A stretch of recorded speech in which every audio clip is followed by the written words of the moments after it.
प्रमुख उपस्थितीत विचारपीठावर विराजमान असणारे आपल्या बाजूच्या ब्राह्मण गावचे उपसरपंच विनोदजी कदम, आपल्या गावचे उपसरपंच पप्पूजी पवार, आताच विचारपीठावर ज्यांचं स्वागत झालं ते शेतकरी संघटनेचे परभणीचे माजी जिल्हाध्यक्ष रंगनाथरावजी चोपडे, विचारपीठावर विराजमान असणारे आमचे या गावचे सगळे मित्र उद्धवजी पवार, जेटी चव्हाण, अच्युतजी चव्हाण, शिवश्री ओमकारजी चव्हाण, श्रीनाथ राजेश्वर चव्हाण, विशाल चव्हाण, श्रीनाथ आणि विशाल काल छत्रपती शिवाजी महाराजांच्या जयंतीला जात असताना ज्यांच्या हाताला दुखापत झाली, परंतु फारसं काही काळजीचं कारण नाही, त्या दोघांनाही शिवरायांच्या या जयंतीच्या निमित्ताने दीर्घायुष्य लाभो अशी मी या ठिकाणी प्रार्थना करतो।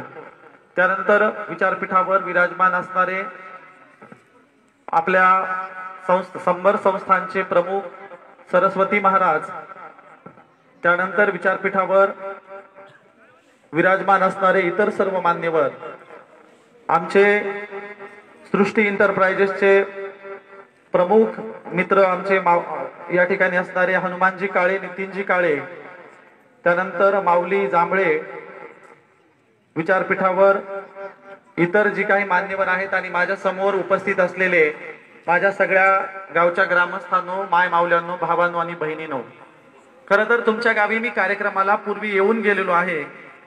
मला असं वाटलं होतं पूर्वीच्या जयंतीपेक्षा फारच मोठा उत्साह असेल आणि आणखीन या ग्राउंडच्या बाहेर एखादी LCD लावली असेल आणि तिकडे लोक बसलेले असतील, पण अजून हेच ग्राउंड भरलेलं नाही।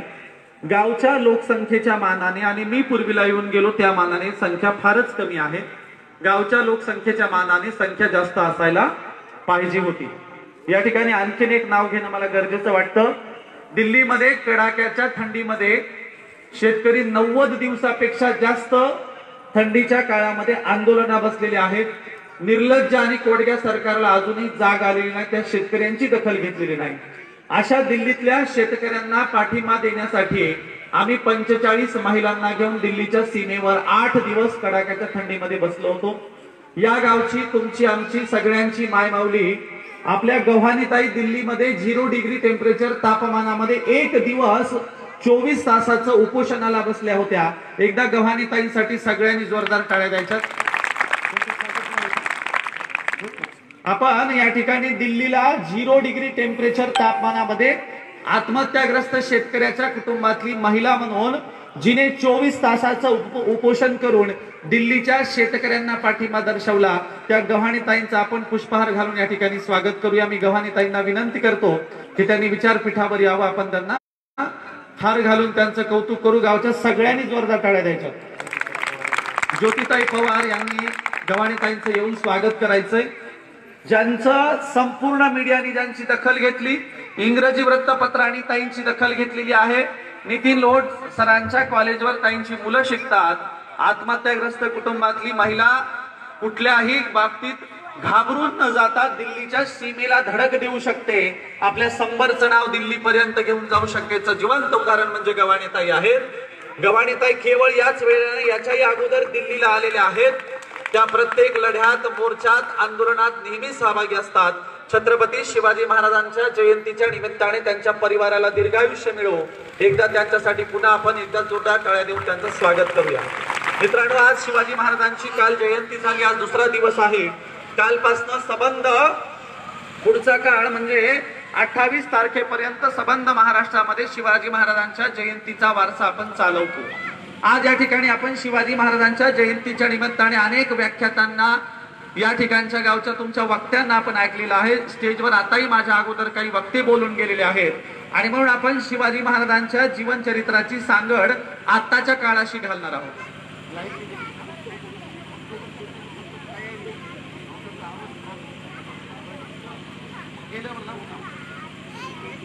या बघा, आपल्या देशाला प्रचंड मोठी पुरोगामित्वाची महापुरुषांच्या वारशाची परंपरा आहे आणि म्हणून मी पहिल्यांदा महापुरुषांना अभिवादन करणं गरजेचं समजतो। या देशामध्ये ज्या काळामध्ये लिखाणाचे अधिकार नव्हते, ज्या काळामध्ये तुमच्या आमच्या हातामध्ये देशाचा इतिहास कसा जपून ठेवायचा, जगवायचा याची कुठलीही साधना नसताना या देशातल्या मायमाऊल्यांनी आमचा एक महान राजा जगवला, जपून ठेवला। दर दसरा दिवाळीला माझी माय माऊली म्हणायची इडापिडा टोळू आणि बळी चरत. ना बंद करा ते क्लिप झाल्यावर लावू आपण, काय प्रॉब्लेम, बंद करा. आणि मग या देशामध्ये महान वारसा जपवण्यासाठी तुमच्या आमच्या माय माऊल्यांनी दर दसरा दिवाळीला आपला एक राजा जपून ठेवला, जगवला आणि आपल्या राजाचा इतिहास पिढी दर पिढीगत पुढे आणला. म्हणून या देशाचा पहिला राजा महासम्राट बळीराजा, या बळीराजालाही मी मानाचा मुद्रा करतो, अभिवादन करतो. बळीराजाच्या नंतर हीच समानतेची चळवळ या देशात असंख्य राजे महाराजांनी चालवली होती. या राजे महाराजांचा इतिहास कुणी लिहिला नाही, परंतु एक शाहीर सांगतो, हजारों साल पहले की बात थी जब जम्मू द्वीप में खून की नदियां बहती थी, हर तरफ लड़ाइयां लड़ाइयां जारी थी, जिसने सारी लड़ाइयां जीत कर शान अपनी बढ़ाई थी. अफसोस हुआ था उस सम्राट अशोक को जिसने बाकी की जिंदगी बुद्धों के कदमों में चढ़ाई थी. आणि म्हणून सम्राट अशोक या दुसऱ्याही राजाला मी मानाचा मुद्रा करतो, अभिवादन करतो. सम्राट अशोकाच्या नंतर हीच समानतेची चळवळ या देशात असंख्य संतांनी चालवली होती. पण संतांनी ज्यांचा वारसा घेतला तो या देशाचा सर्वोत्तम भूमिपुत्र तथागत सिद्धार्थ गौतम बुद्ध होता. तथागत आपल्या भिक्खू संघाला सांगता, चरत भिक्खवे चारिकम लोकानुकंपाय अर्थानुहिताय बहुजन हिताय बहुजन सुखाय आदि कल्याण मध्य कल्याण अंत कल्याण. हे भिक्खूनो सतत आयुष्यभर चारिका करत राहायचे, ज्याच्यामुळे या देशातील समस्त शेतकऱ्यांच्या कष्टकऱ्यांच्या जीवनाच्या सुरुवातीलाही, समस्त बहुजनांच्या जीवनाच्या मध्यंतरीही आणि समस्त भारतीयांच्या जीवनाच्या शेवटीलाही त्यांचं कल्याण होईल, असा जगाला शांतीचा आणि भारताला क्रांतीचा संदेश देणारे या देशाचे सर्वोत्तम भूमिपुत्र तथागत सिद्धार्थ गौतम बुद्ध. या बुद्धाचा वारसा ज्यांनी ज्यांनी घेतला, ज्यांनी या देशात खेड्यापाड्यात जाऊन समतेचा महान विचार सांगितला, त्या सगळ्या संतांना अभिवादन करतो. या देशात बसवेश्वर म्हणायचे, माझ्या लिंगायत धर्मामध्ये अस्पृश्याचा कुत्रा घेईन पण ब्राह्मणाला घेणार नाही, असं सांगणारे महात्मा बसवेश्वर. ज्यांनी या देशात महानुभाव धर्माची, परधर्माची स्वतंत्र स्थापना केली आणि मातंगांसाठी विहीर खुली करून दिली. या परधर्माचे संस्थापक संत चक्रधर स्वामी आणि भागवत धर्माचे संस्थापक संत श्रेष्ठ संत नामदेव महाराज. माझे नामदेव महाराज एकदा औंढ्याच्या मंदिरामध्ये दर्शनाला गेले असताना औंढ्याच्या ब्राह्मणांनी मंदिरातून हाकलून लावलं. तेव्हा नामदेव महाराजांनी अभंग लिहिला, हीन दीन जाती मेरी पंढरी के राया, ऐसा नामा दर्जी तुमने कायकू बनाया, नामा टाल विना लेके राहुल में गया, कीर्तन करते समय ब्राह्मणों ने बाहर ढकलाया. चार वर्ण गाय के एक वर्ण दूध, तुम कहा के ब्राह्मण हम कहा के सूद. अरे गाई चार रंगाच्या असतात पण दूध मात्र एकाच रंगाचं असतं. मग तुम्ही कसले वरच्या जातीचे आणि आम्ही कसले खालच्या जातीचे. इथल्या धर्मव्यवस्थेला जाहीर प्रश्न करणारे संत श्रेष्ठ संत नामदेव महाराज. नामदेवांची आदर्श शिष्या माझी जनाबाई. एके ठिकाणी जनाबाई सांगते, डोईचा पदर आला खांद्यावरी, भरल्या बाजारी जाईल मी, हाती घेईल टाळ खांद्यावरी विना, आता मज मना कोण करी. पंढरीच्या पेठे मांडियेले पाल, मनगटावरी तेल घाला तुम्ही, जनी मने झाले मी वेसवा, निघाले केशवा घर तुझे. डोक्यावरचा पदर कमरेला खोसून मी भर बाजारात येणार आहे आणि भर बाजारात येऊन लोकांना गुलामीतून, अंधश्रद्धेतून, कर्मकांडातून मुक्त करणार आहे. लोक म्हणतील आगावची बाई आहे म्हणून मी आजच घोषणा करते, कुणाला काय मनगटावर तेल घालून बोंबलायचे तर बोंबला, मी कुणाच्याच बापाला घाबरणार नाही. उलट लोक जर म्हणत असतील ही आगावची बाई आहे तर मी आज घोषणा करते, मी विठ्ठलाचं घर निघायला तयार आहे, पांडुरंगाची वेश्या व्हायला तयार आहे. एवढी विद्रोहाची भाषा करणारी गंगाखेडची संत जनाबाई. नामदेव जनाबाईंचा वारसा पुढे चालवणारे जगतवंद्य जगद्गुरु तुकोबाराय. या देशातली मनुस्मृती ब्राह्मणाचा ब्र सुद्धा काढू देत नव्हती. तेव्हा सकाळी सकाळी मंदिरामध्ये ज्यांनी अभंग लिहिला, ज्यांनी अभंग गाऊन दाखवला, ज्यांनी सांगितलं काय महिमा वर्णू आता सांगणे किती, कोटी ब्रह्महत्या मुख पाहता जाती. अरे आमच्या विठ्ठलाचा काय महिमा सांगावा. चुकून 1 कोटी ब्राह्मणांची हत्या झाली आणि एकदाच विठ्ठलाचं तोंड पाहिलं तर सगळं पाप धुतलं जातं. हा मनुस्मृतीच्या विरोधातला अभंग लिहिणारे, अभंग गाणारे जगतवंद्य जगद्गुरु तुकोबाराय. त्यानंतर छत्रपती शिवाजी महाराजांनी ज्या तुकोबारायांकडून वारसा घेतला, शिवरायांचे खरे गुरु तुकोबाराय. आणि ज्या गुरुकडून ज्यांनी आदर्श शिकवण घेतली, ज्यांनी आईकडून आदर्श वारसा घेतला, ज्यांनी सह्याद्रीच्या दऱ्याखोऱ्यातून घोड्यांच्या टापांचा आवाज दिल्लीच्या तख्तापर्यंत नेला, असे रयतेचे राजे छत्रपती शिवाजी महाराज. ज्यांच्याबद्दल राष्ट्रपिता ज्योतिराव फुले साहेब सांगतात, आम्हा कुळवाड्यांचा राजा, आणि म्हणून कुळवाड्यांचा राजा असणारे छत्रपती शिवराय. शिवरायांवर ज्यांनी संस्कार केले ते स्वराज्याचे संकल्पक शहाजीराजे. आणि जिने जगाला 2 शिवाजी महाराज, जिने जगाला 2 छत्रपती दिले, जिने या देशामध्ये स्वराज्य स्त्रियांनाही चालवता येतं असा आदर्श घालून दिला, अशा राष्ट्रमाता राजमाता मासाहेब जिजाऊ.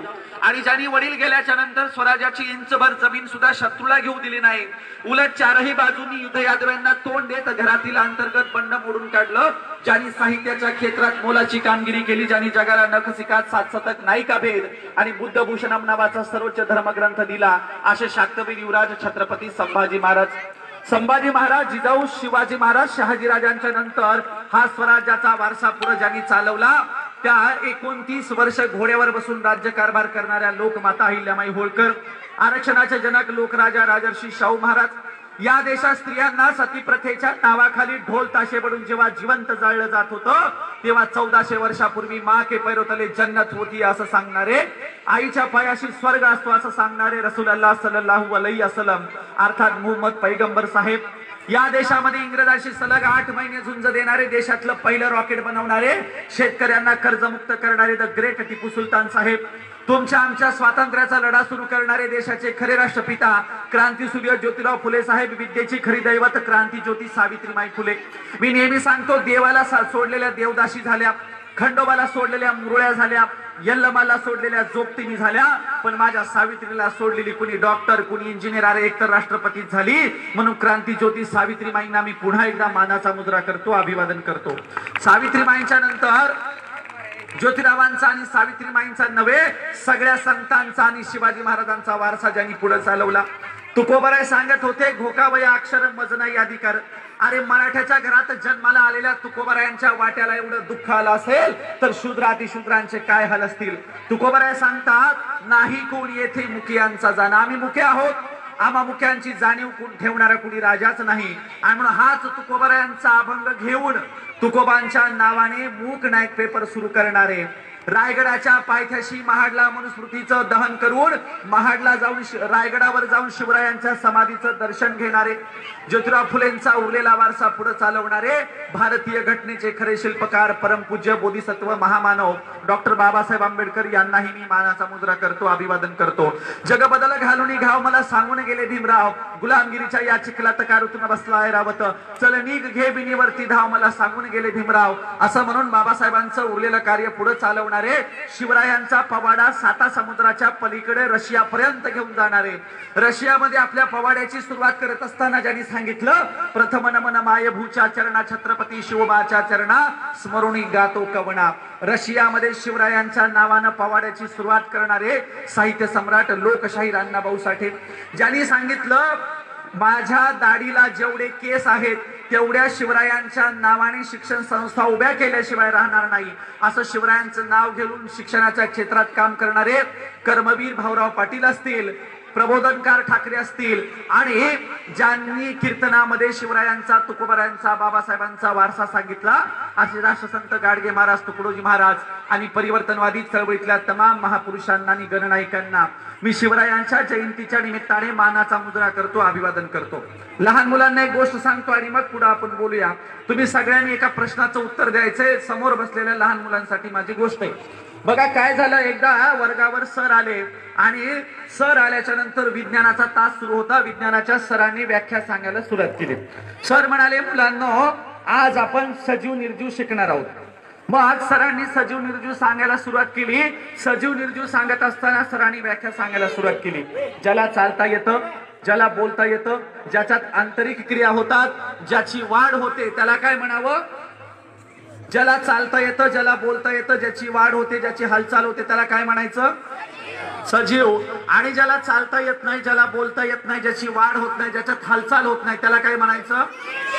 पोरं अगदी तुमच्यासारखी होती, सरांनी व्याख्या सांगितल्याबरोबर पोरांनी तुमच्यासारखीच उत्तरं दिली। सर म्हणाले, बोर्डामध्ये पेपर चेक करायला मी असतो, हा प्रश्न 10 मार्काला येतो, 10 मार्काला उत्तर लिहित असताना सजीव निर्जीवच्या व्याख्या लिहायच्या आणि मी एक उदाहरण देतो ते उदाहरण लिहायचंय। सरांनी मुलांना प्रश्न विचारला, मुलांनो भिंत सजीव असते का निर्जीव असते, भिंत सजीव असते का निर्जीव असते, भिंत ही निर्जीव असते, कारण सरांना मुलांनी सांगितलं, सर तिला चालता येत नाही, तिला बोलता येत नाही, तिच्यात आंतरिक क्रिया होत नाहीत, तिची वाढ होत नाही, भिंत निर्जीव असली पाहिजे। सर म्हणाले, अगदी बरोबर आहे, मुलं तुमच्यासारखीच हुशार होती। सरांनी सांगितलं, बोर्डामध्ये निर्जीव घटकात भिंतीचं उदाहरण लिहायचं, मी स्वतः तुम्हाला 10 पैकी 10 मार्क देईल। काय झालं, विज्ञानाचा तास संपला, विज्ञानाचे सर वर्गाच्या बाहेर गेले आणि योगायोगाने मराठीचा तास सुरू झाला। मराठीचे सर वर्गावाले आणि सरांनी सांगायला सुरुवात केली। सर म्हणाले, मुलांनो आज आपण ज्ञानेश्वरांनी भिंत चालवली कविता शिकणार आहोत। कविता सुरू झाली. कवितेतली मुक्ताबाई म्हणाली, अरे ज्ञानदा तू चांगदेव वाघावर बसून यायला ना आपण कसं रे जायचं. तेव्हा ज्ञानेश्वर म्हणाली, मुक्ती कशाला घेतेस टेन्शन, बस या भिंतीवर. मग ज्ञानेश्वर निवृत्ती सोपान मुक्ताबाई भिंतीवर बसले. ज्ञानेश्वरांनी चुटकी वाजवली. काय आश्चर्य, भिंत अगदीच चालायला लागली. पोरं ओरडायला लागले. पुढं पुढं भिंत पळायला लागली. पोरं मोठ्याने ओरडायला लागले. आणि मग तर सरांनी भिंत आकाशात उडवली. पोरं म्हणाले, sir this is impossible. Sir म्हणाले, वाय नॉट पॉसिबल. पोरं म्हणाले, 45 मिनिटाच्या पूर्वी विज्ञानाच्या तासात आता आम्ही शिकलोय भिंत निर्जीव असते, तिला चालता येत नाही, तिला बोलता येत नाही, आणि तुम्ही तर भिंत चालवायला लागले, पळवायला लागले, कहरच केलाय, तुम्ही तर भिंत उडवायला लागले. सर म्हणाले, कुणी सांगितलं तुम्हाला. पोरं म्हणाले, विज्ञानाच्या सरांनी. मराठीचे सर म्हणले, मूर्ख आहे मास्तर, त्याला काय कळतं अध्यात्मातलं. आणि माझ्या मराठीमध्ये 10 पैकी 10 मार्क पाहिजे असतील तर माझ्या मराठीतली भिंत पहिल्यांदा चालवावं लागेल, मग पळवावं लागेल, आणि मग उडवावी लागेल. आता समोर बसलेल्या मुलांना माझा प्रश्न आहे, तुम्हाला मराठीतली भिंत पाहिजे की विज्ञानातली पाहिजे. तुम्हाला मराठीतली भिंत पाहिजे का विज्ञानातली.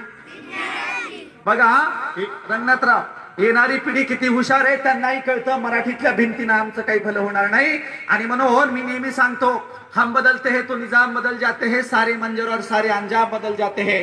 कौन कहता है शिवाजी पैदा नहीं होते, शिवाजी पैदा होते हैं, बस उनके नाम बदल जाते हैं. माझ्या समोर बसलेल्या तमाम शिवाजी महाराजांना, जिजाऊंना मी पहिल्यांदा मानाचा मुद्रा करतो. यांच्यासाठी एकदा जोरदार टाळ्या द्यायच्या. कारण ज्या आमच्या मायबापाला अजूनही विज्ञानवाद कळत नाही, ज्या आमच्या खेड्यापाड्यातल्या सगळ्या जुन्या जाणत्या लोकांना अजूनही अंधश्रद्धा रूढी परंपरेतून बाहेर कसं यायचं कळत नाही, त्या सगळ्या पोरांना कळतं की अंधश्रद्धा कशाला म्हणायची आणि श्रद्धा कशाला म्हणायची. आणि म्हणून लक्षात घ्या, येणारा काळ प्रचंड ग्रेट असणार आहे, पण जरा संस्कार करणाऱ्या लोकांनी मुलांवर चांगले संस्कार केले पाहिजे. बघा, मी नेहमी सांगत असतो, माझी एक सज्जनाची व्याख्या आहे आणि तुमची सुद्धा सज्जनाची व्याख्या आहे. तुमची सज्जनाची व्याख्या काय.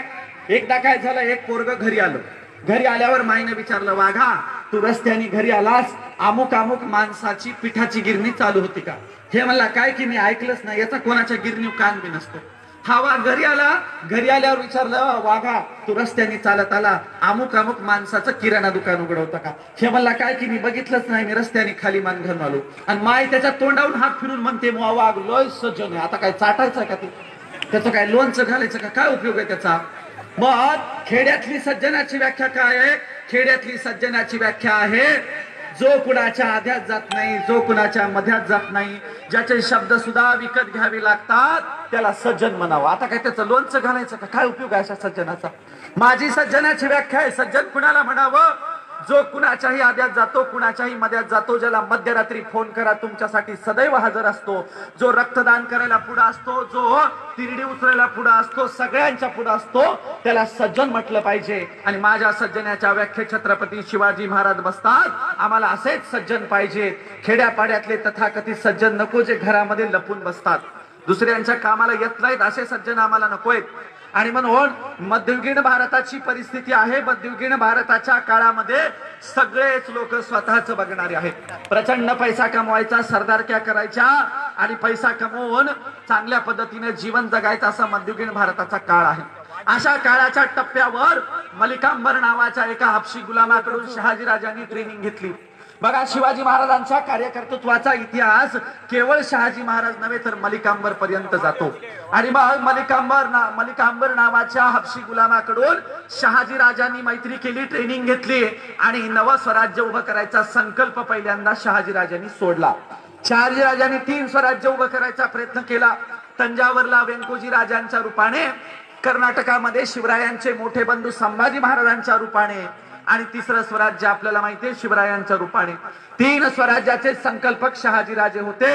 आम्हाला फक्त शिवरायांचं स्वराज्य माहिती आहे. बघा, शहाजी राजांच्या रूपाने, जिजाऊंच्या रूपाने नव्या स्वराज्याची मुहूर्तमेढ रवली, पण त्याला एक कारण होतं. कुठलं कारण.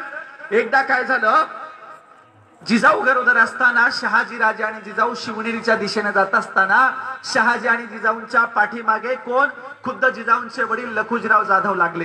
आपल्या जावयाला पकडायचा आणि शत्रूच्या ताब्यात द्यायचा किंवा जावयाशी युद्ध करायचे, जावयाची जागीच खांडोळी करायची, या हिशोबाने लखुजीराव जाधव खुद्द लेकीचं कुंकू पुसायला गरोदर असणाऱ्या लेकीच्या पाठीमागे लागले. आणि शहाजी राजांनी ठरवलं दिवस मावळायच्या आत शिवनेरी सर करायचा, शिवनेरीवर जायचं, नातेवाईकांकडे जिजाऊला सुपूर्त करायचं आणि आपण पुढे निघून जायचं। संध्याकाळ झाली, गड रेगून शहाजीराजे किल्ल्यावर गेले आणि जिजाऊंना तिथल्या किल्लेदारांच्या नातेवाईकांच्या स्वाधीन केलं। शहाजीराजे निघून गेले। काय झालं, पुन्हा अगदी थोड्या वेळात गडाचा दरवाजा वाजला। दरवाजा वाजल्याच्या नंतर लखुजीराव जाधव धडकले। जिजाऊंनी दरवाजा उघडला। लखुजीराव जाधवांनी विचारलं, जिजा कुठे आहे तो शहाजी? जिजाऊंनी सांगायला सुरुवात केली, आबा तुम्हाला शोभतं काय गरोदर असणाऱ्या लेकीच्या पाठीमागे लागता? गरोदर असणाऱ्या लेकीचं कुंकू पुसायला तुम्ही मागे आला, तुम्हाला नातेवाईक काही वाटतं की नाही? तेव्हा लखुजीराव जाधव म्हणाले, जिजा माझे हात बांधलेले आहेत, मी ज्यांच्याकडे नोकरी करतो त्यांच्यासाठी काम करणं गरजेचं आहे आणि त्यांच्याकडे काम करताना जावयाला मारावं लागलं तरी बेहत्तर, लेकीचं कुंकू पुसावं लागलं तरी बेहत्तर। जिजाऊंनी सांगितलं, ठीक आहे तुम्हाला शहाजीराजांना मारायचंय, माझ्या नवऱ्याला मारायचंय, माझं कुंकू पुसायचे चालेल, पण अट एक आहे, अगोदर 2 जीवाच्या बाईची माझी खांडोळी करावी लागेल आणि मग माझ्या नवऱ्याकडे जावं लागेल। आता मात्र लखुजीराव जाधव जरा नरमले, शरमले आणि जिजाऊंच्या पुढे थोडेसे हतबल झाले, नतमस्तक झाले। जिजाऊंनी सांगितलं, खरंच शिवनेरीवर शहाजीराजे नाहीत, आम्हाला सोडून निघून गेलेत।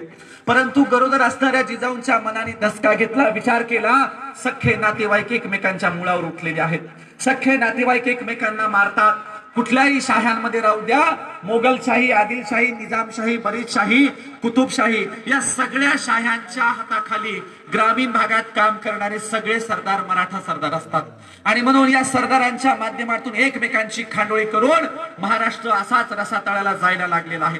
अशा परिस्थितीमध्ये जिजाऊंनी स्वराज्याची नवी मुहूर्त वेळ रवायचं ठरवलं आणि ज्या शिवनेरीवर आपल्या सासरेबुवांपासून वाचण्यासाठी शहाजीराजांनी जिजाऊला सोडलं होतं, त्याच शिवनेरीवर शिवरायांचा जन्म झाला आणि पहिल्यांदा शिवनेरीवर जिजाऊंनी शिवरायांचा पाळणा हलवताना सांगितलं, दासदासींना सांगितलं, याच्या 5वीला खुरप पुजायचं नाही, याच्या 5वीला शेतीचं किंवा कुठल्याही गोष्टीच्या पुजायच्या नाहीत, याच्या 5वीला स्वराज्याची राजमुद्रा पुजायची, याच्या 5वीला स्वराज्याचा झेंडा पुजायचा, याच्या 5वीला एक तलवार पुजायची, ज्यांनी स्वतंत्र स्वराज्य उभं केलं पाहिजे। आणि म्हणून दासदासींच्या माध्यमातून शिवरायांवर संस्कार सुरू झाले। आमच्याकडे लहान मुलांनी पेन्सिल शिलायला घेतली तर माय म्हणती, मेल्या ठेवून दे, बोट कापून घेशील, पण बालवयातल्या 5 वर्षाच्या शिवरायांना जिजाऊ सांगतात, राजे उठा, आता तलवार घ्या, सह्याद्रीच्या दगडात रपेट मारून यायचंय। आमच्या लेकरांनी सायकल खेळायला घेतली तर माय म्हणती, मेल्या तंगड मोडून घेशील, दे ठेवून।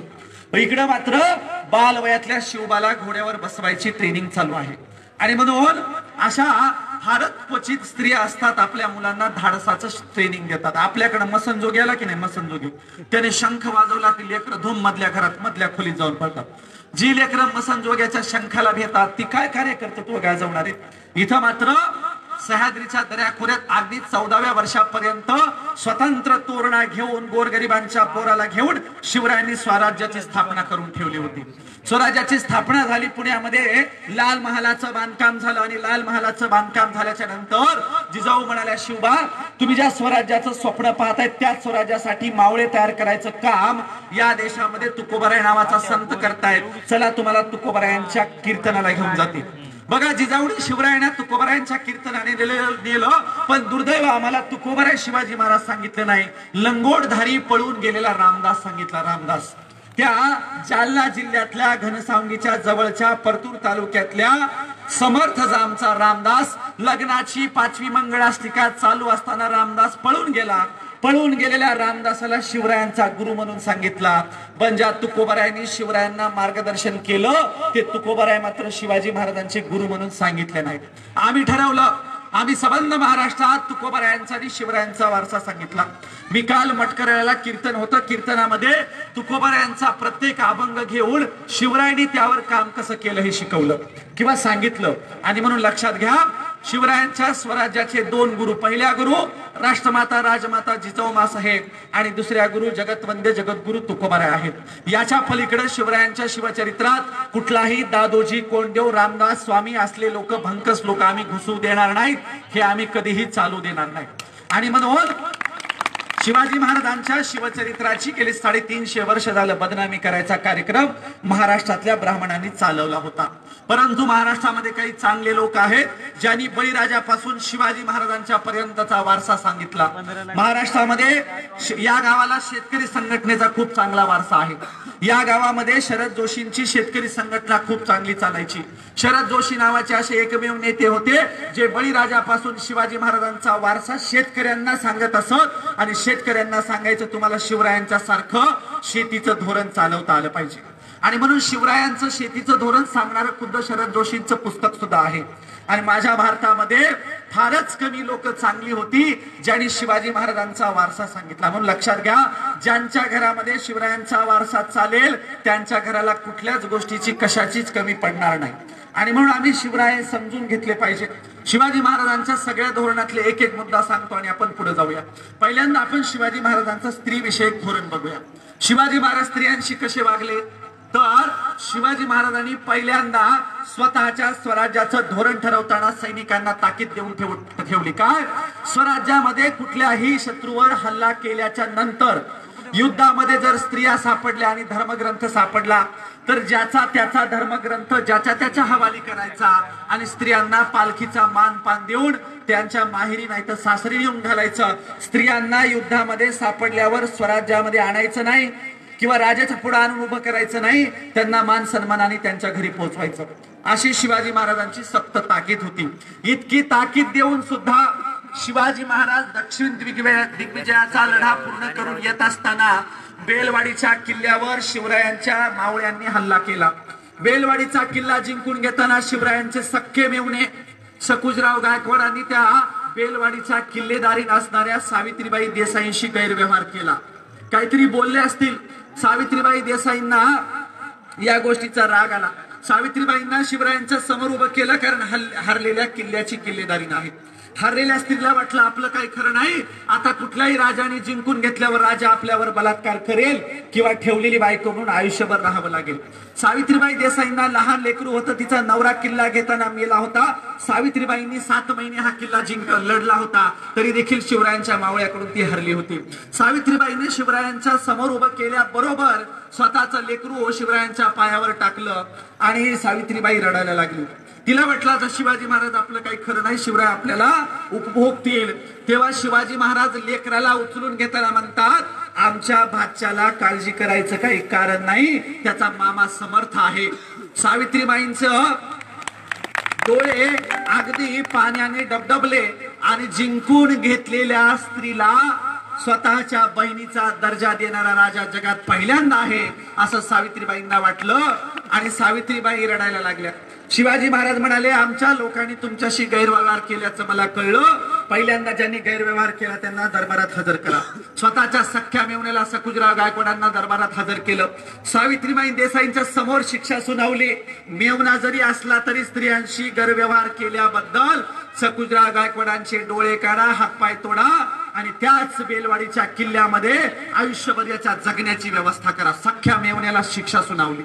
सावित्रीबाईंना सांगितलं, माय माऊली झालेल्या चुकीबद्दल क्षमा मागतो आणि घेतलेला किल्ला आणि तुझं राज्य परत तुला देऊन टाकतो। स्वतःच्या भाच्यासाठी दूध भाताची जमीन आणि दूध भाताचा किल्ला म्हणून शिवरायांनी फरमान काढला आणि सावित्रीबाईंना किल्ला परत केला। सावित्रीबाई कर्नाटकात गेल्या 6 शिल्प काढलीत।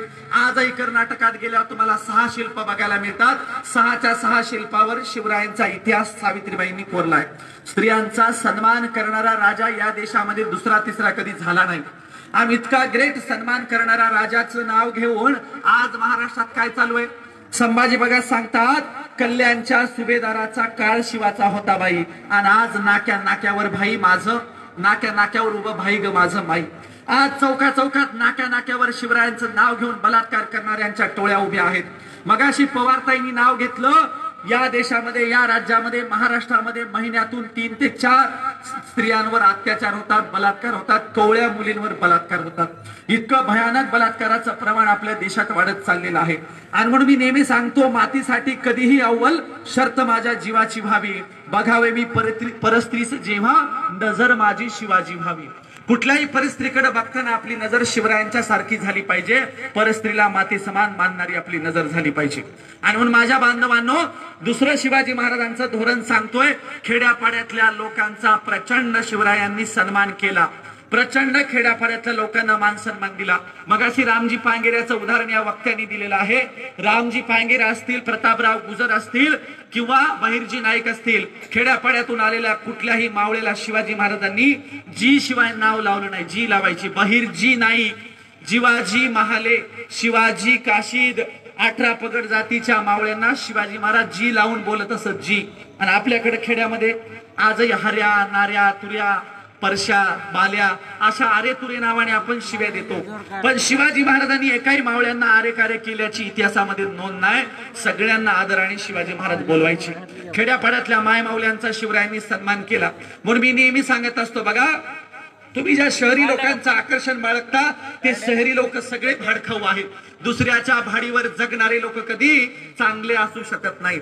बघा लोक म्हणतात ऐश्वर्या राय लय सुंदर असते. एक जण काय म्हणला, जगाची विश्वसुंदरी ऐश्वर्या राय. म्हणलं कसं काय? म्हणला लय छान दिसते.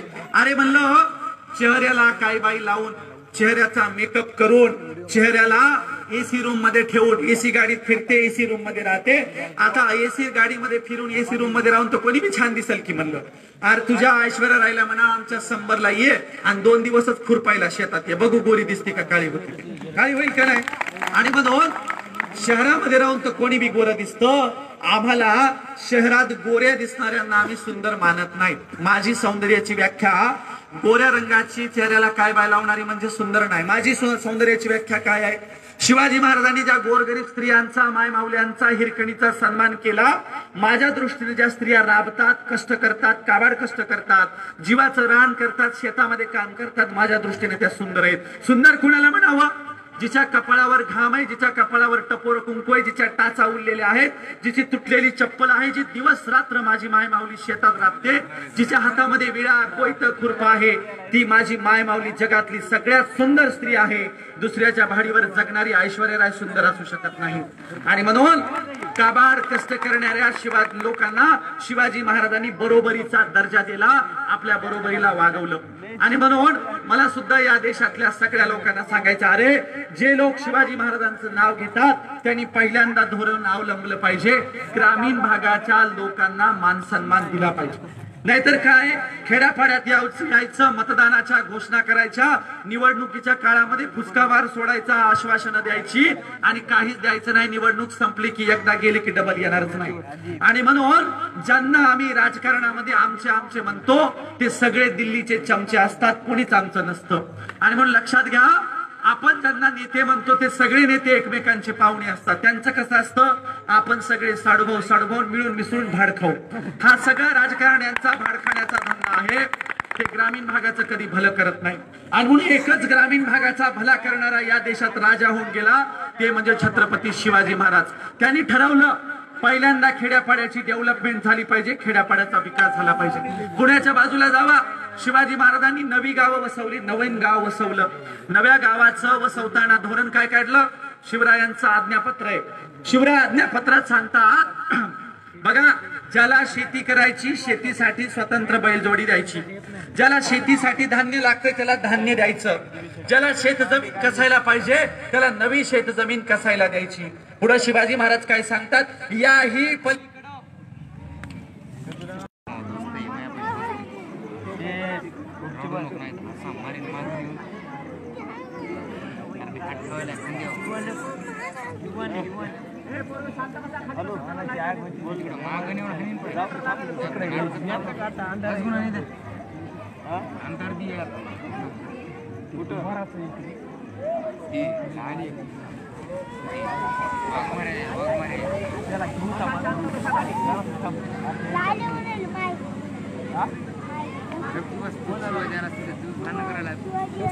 हॅलो.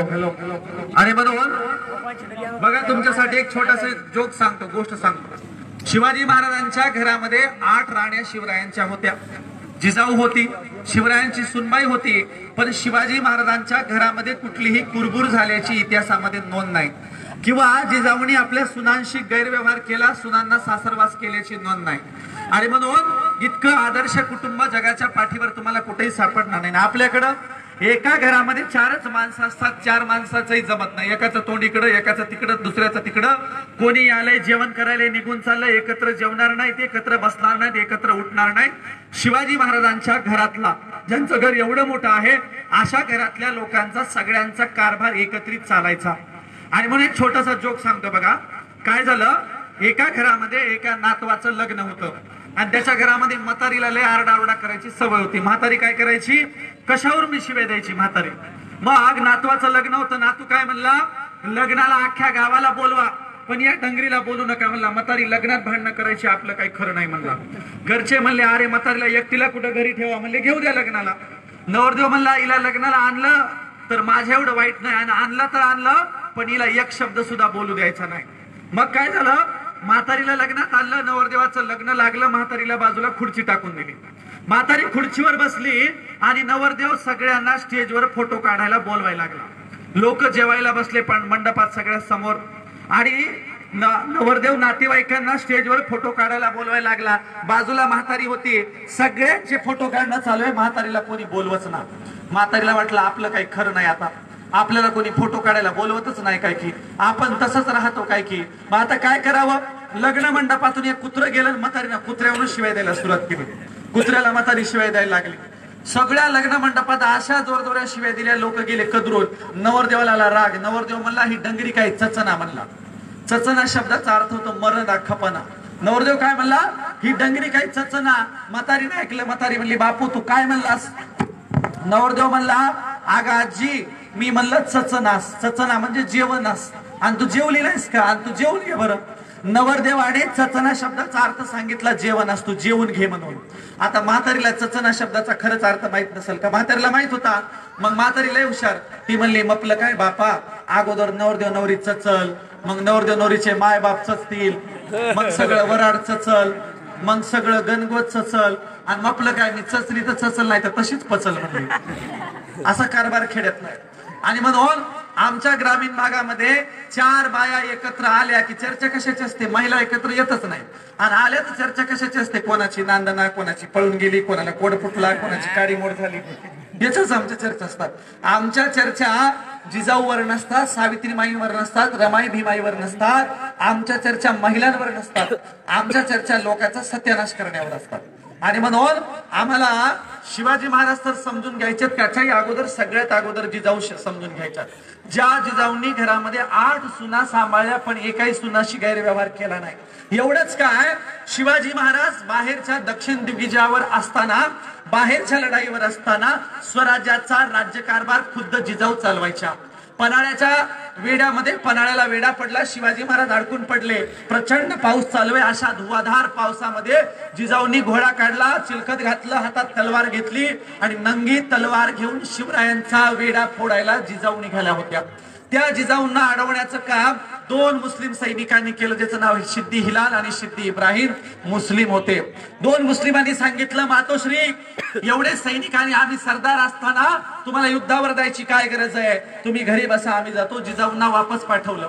आणि मग लक्षात घ्या, आपल्या मुलाचं स्वराज्य चालवण्याचं सर्वात मोठं श्रेय जिजाऊंना जातं. बघा, शिवाजी महाराजांच्या नंतर संभाजी महाराजांनी स्वतःच्या बायकोच्या नावाने राज्यकारभार केला. संभाजी महाराजांच्या बायकोच्या नावाने राजमुद्रा होती. जगातली, भारतातली पहिली कलेक्टर संभाजी महाराजांची बायको, जिच्या राजमुद्रेवर नाव होतं श्री सखी राज्ञी जयती. ज्यांच्या घराण्यात बायकोच्या नावावर राज्यकारभार केला जातो, आज त्यांच्याच घरादारातले, त्यांच्या जातकुळीचे लोक बायकोच्या नावावर साधा अकाउंट सुद्धा काढत नाहीत. अकाउंट इथं किती महिलांच्या नावाने अकाउंट आहेत बँकेचे, हात वर करा बरं. जनधन योजनेचं सोडून मोदीचे पैसे काढायला सगळ्यांचे अकाउंट काढले. जनधन योजनेचं सोडून किती बायांच्या नावाने अकाउंट आहेत, हात वर करा. किती निघाल्या? 10च्या वर पण नाही. बघा, पवार कंपनीचं संबर नावाचं सगळ्यात मोठं गाव आणि 10 बायकांच्या नावाने बँकेचं अकाउंट नाही. आणि इकडं आता पुरुषांचे बघू, किती जणांचे बँकेचे अकाउंट आहेत, हात वर करा बघू. सगळ्यांचेच निघतात. काही काही जणांचे डबल डबल टिबल टिबल निघतात. ज्यांच्या घरामध्ये बायकोच्या नावाने अकाउंट नसतं त्यांच्या घरामध्ये पितृसत्ताक वर्चस्ववाद असतो, पुरुषांचा वर्चस्ववाद असतो. माझ्या मायमावल्यांना गेल्यावर अगोदर विनंती, घरच्यांना सांगायचं अकाउंटवर 1000 रुपये ठेवले तरी चालतील, पण आमचं स्वतंत्र अकाउंट असलं पाहिजे. तुमचं बँक अकाउंट काढण्यासाठी इथून गेल्याबरोबर लढाई सुरू केली पाहिजे अगोदर.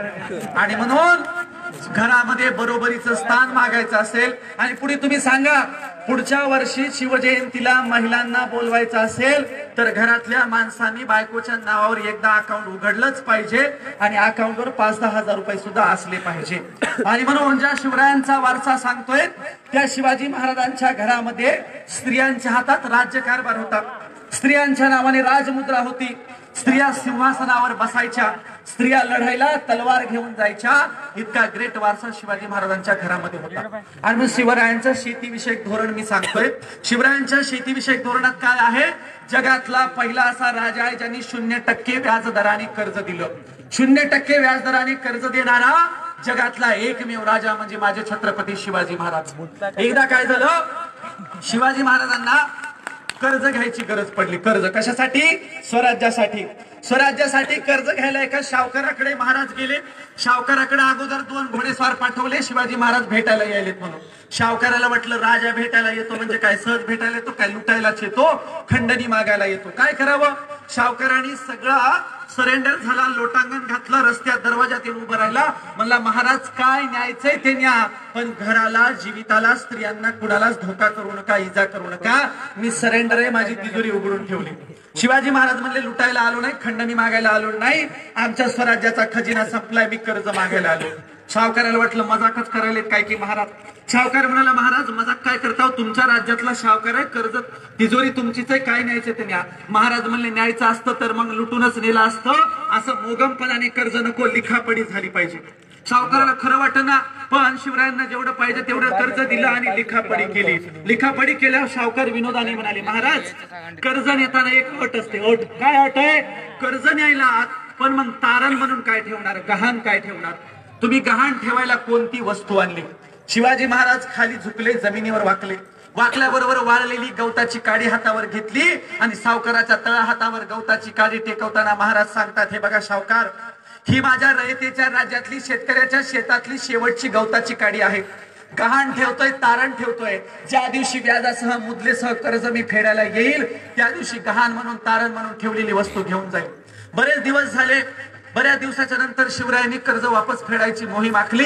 सावकाराचं कर्ज घेऊन सैन्याला घेऊन शिवाजी महाराज सावकाराच्या घरी आले. आल्याच्या नंतर कर्जाच्या रकमा दिल्या. रकमा दिल्यावर सावकार तोंडानेच म्हणाले महाराज तुमचं कर्ज फिटलं. महाराज म्हणाले असं कसं फिटलं? लिखापडी झाली ना, अंगठा लावला नाही, सही घेतली नाही. सावकाराने लिखापडी केली, अंगठा केली, पुन्हा सावकार म्हणाला कर्ज फिटलं. महाराज म्हणाले असं कसं फिटलं? आम्ही तारण म्हणून ठेवलेली गहाण ठेवलेली वस्तू आम्हाला परत मिळाली नाही. शिवाजी महाराजांना सावकार म्हणाला महाराज शेवटी गवताची काडी दिली काय आणि नाही दिली काय? महाराज म्हणले सावकार चुकताय तुम्ही, बिलकुल चालणार नाही. हा शिवाजी महाराजांचा संकल्प आहे. माझ्या राज्यातल्या शेवटच्या शेतकऱ्याच्या शेतातली गवताची काडी सुद्धा गहाण राहता कामा नये. ती गवताची काडी नाही, माझ्या शेतकऱ्याचं राज्य आहे, मी ते गहाण ठेवणार नाही. आणि म्हणून बघा एकीकडं शेतकऱ्याच्या राज्यातली गवताची काडी गहाण सुद्धा न पडू देणारा शिवाजी राजा होता आणि एकीकडे शिवरायांचं नाव घेऊन अख्खा देश गहाण ठेवणारं मोदी सरकार आहे. एकीकडे नाव घ्यायचं आजचे दिन येणार आहेत म्हणून आणि सगळा देश बाहेरच्या जगाला विकून टाकायचा. एकदा मोदीच्या पीएनं, मोदीचा पीए होता, मोदीनं त्या पीएला विचारलं देखो भला जरा कहा का दौरा बाकी. कारण मोदीनं सगळ्या जगाचा दौरा केला. मोदी आपल्या पीएला म्हणाला देखो जरा कहा का दौरा बाकी आहे. पीए म्हणाला साहब जी सारे दौरे हो गए, सिर्फ दिल का दौरा बाकी आहे. आणि म्हणून मोदीचे सगळे दौरे झालेत, आता एकच दिल का दौरा येणार आहे, ते बी आम्ही सुरू केलेल्या शेतकरी आंदोलनामुळे. आणि म्हणून लक्षात घ्या गेले 90 दिवस झालं शेतकरी त्या दिल्लीच्या सीमेवर बसलेले आहेत. 150 पेक्षा जास्त शेतकऱ्यांनी बलिदान दिलंय, पण पोडग्या सरकारला शेतकऱ्यांची थोडी सुद्धा क्यू वाटत नाही. एकीकडं शिवरायांचं नाव घेऊन हे मतदान मागायला येतात आणि दुसरीकडे शिवरायांचा अपमान जागोजागी पावलोपावली शिवरायांच्या शेतकऱ्यांचा अपमान करतात. आणि म्हणून शेतकऱ्यांच्या बद्दल कणव बाळगणारा कळवळा बाळगणारा लोकशाहीमध्ये एकच राजा आम्हाला अपेक्षा आहे। याही लोकशाहीमध्ये आम्ही ज्याचं नाव घेतो, ज्याचा उदो उदो करतो, तो शिवाजी महाराज। त्यांच्याशिवाय या देशामध्ये आदर्श लोकशाही येऊ शकत नाही। आणि म्हणून या देशातल्या लोकशाहीत सुद्धा आम्ही राजाचं कौतुक करतोय। हा खऱ्या अर्थाने राजाचा सन्मान आहे, शिवरायांचा सन्मान आहे। बघा, शिवरायांचं मी तुम्हाला आज स्त्रियांचं धोरण सांगितलं, शेतीचं एक धोरण सांगितलं, तुम्हाला तिसरं तुम्हाला शिवाजी महाराज सैनिकांशी कसे वागले ते पण सांगितलं। आता तुम्हाला शिवाजी महाराजांची ही आज्ञापत्र आणि इतर धोरण सांगतो। काय झालं, शिवाजी महाराजांच्या स्वराज्यामध्ये एकदा रायगडावर भवानीच्या मंदिराचं काम सुरू झालं। वडर समाजाच्या, पाथरवट समाजाच्या, दगड फोडणाऱ्या समाजाच्या लोकांनी सुंदर अशी भवानीची मूर्ती बनवली आणि रायगडावर माणसांना सुद्धा जाता येत नाही अशी सुंदर बनवलेली भवानीची मूर्ती वडराच्या लोकांनी बेजार होऊन त्या रायगडावर आणून ठेवली। मूर्ती आणल्याबरोबर महाराज जमले, सैनिक जमले, ढोल ताशांचा गजर सुरू झाला आणि भवानीच्या मूर्तीची स्थापना सुरू झाली। आणि मग ज्यांनी मूर्ती आणली होती त्यांना तिथल्या ब्राह्मणांनी बाजूला करायला सुरुवात केली। ब्राह्मण म्हणले, चला लांब व्हा, लांब व्हा, लांब उभं राहायचं तुम्ही। ब्राह्मण समोर आले आणि मूर्तीची प्राण प्रतिष्ठा सुरू झाली। शिवाजी महाराज उगाच लांबून बघत होते। शिवाजी महाराजांनी विचारलं, ते ब्राह्मण त्या लोकांना बाहेर का हाकलतायत? बाजूच्यानी सांगितलं, ज्यांनी वर मूर्ती आणली ते हलक्या जातीचे लोक आहेत, आता त्यांनी मूर्तीला हात लावू नये। शिवाजी महाराज म्हणले, दगडाची निवड कोणी केली मूर्तीसाठी? सैनिकांनी सांगितलं, त्या वडराच्या लोकांनी। बरं, दगडाला छन्नी घाव, हातोड्याचे घाव कोणी दिले? त्या वडराच्या लोकांनी। बेजार होऊन रायगडावर मूर्ती कुणी आणली? वडराच्या लोकांनी। सुंदर नक्षीकाम कोणी केलं? वडराच्या लोकांनी। आता ज्यांनी इतकी सुंदर मूर्ती घडवली, रायगडावर आणली, त्यांना सोडून ह्या आईत खाऊ लोकांच्या हाताने मूर्ती कशी काय बसवतात? शिवाजी महाराजांनी सांगितलं, अगोदर ब्राह्मणांना बाजूला करा आणि ज्या वडराच्या लोकांनी भवानीची मूर्ती घडवली त्यांच्याच हाताने मूर्तीची प्राणप्रतिष्ठा करा। बघा, एकमेव माझा राजा होता ज्यांनी या देशातल्या शूद्रातिशूद्रांना, अस्पृश्यांना बरोबरीचं स्थान दिलं। जाती व्यवस्था पाळली नाही, अस्पृश्यता पाळली नाही, गैरबराबरी पाळली नाही। मी कीर्तनात नेहमी सांगतो, ज्याला ज्याला स्वतःला वारकरी म्हणून घ्यायचंय, आणि इथेही सांगतोय, ज्याला ज्याला शिवरायांचा मावळा म्हणून घ्यायचंय त्याला जाती व्यवस्था पाळता येणार नाही, अस्पृश्यता पाळता येणार नाही, गैरबराबरी पाळता येणार नाही, विषमता पाळता येणार नाही। ज्यांच्या ढाळजामध्ये फुटके कपा असतात, ज्यांच्या ढाळजामध्ये दुय्यम जातीच्या लोकांना फुटक्या कपात चहा दिला जातो, त्यांना शिवाजी महाराजांचं नाव घेण्याचे बिलकुल अधिकार नाहीत, त्यांना वारकरी म्हणून घेण्याचे सुद्धा अधिकार नाहीत। आणि म्हणून आम्ही माणसांनी माणसासारखं जीवन जगलं पाहिजे, आम्ही माणसांनी माणसांना सन्मान दिला पाहिजे, हे सूत्र शिवाजी महाराजांनी घालून दिलेलं आहे। शिवाजी महाराज म्हणजे नुसतं एक नाव नाही, माणुसकीचं मूर्तिमंत उदाहरण म्हणजे छत्रपती शिवाजी महाराज आहेत। आणि म्हणून आम्ही तिसरा संकल्प करायचा आहे। तिसरा कुठला? आम्ही जाती व्यवस्था पाळणार नाही, अस्पृश्यता पाळणार नाही, गैरबराबरी पाळणार नाही। अहो, एका गावामध्ये मुंजे असणाऱ्यांची संख्या 50च्या वर गेली। तुमच्या गावात तर वर असणारच आहे। बिना लग्नाचे मुंजे किती आहेत तुमच्या गावात? 50च्या वर असतील का नाही? हो, आहेत। आता आमचं किती वाईट अवस्था आहे, आम्ही मुंजा राहू पण पोट जातीची बायको करणार नाही, किती नुकसान आहे। आम्ही मुंजा राहू पण जात बदलून बायको करणार नाही, किती वाईट परिस्थिती। मारवाडी समाजाने इतर जातीच्या मुली करायला सुरुवात केली की नाही केली? ज्याला कुणाला वाटतंय माझं नाक जाईल, मी आंतरजाती विवाह सोहळा करणार नाही, त्याने डगर होस्तोर तसंच मरावं। पण ज्याला वाटतंय आपला संसार सुखाने व्हावा, अशा लोकांनी अगोदर पुढाकार घेतला पाहिजे आणि जाहीर पोट जात मोडून लग्न करायला सुरुवात केली पाहिजे। बघा, शिवाजी महाराजांनी आपल्या घरातल्या अनेक लोकांचा व्यवहार कुणाशी केला तर बाजाजी निंबाळकर नावाचा माणूस इस्लाम मध्ये गेला होता।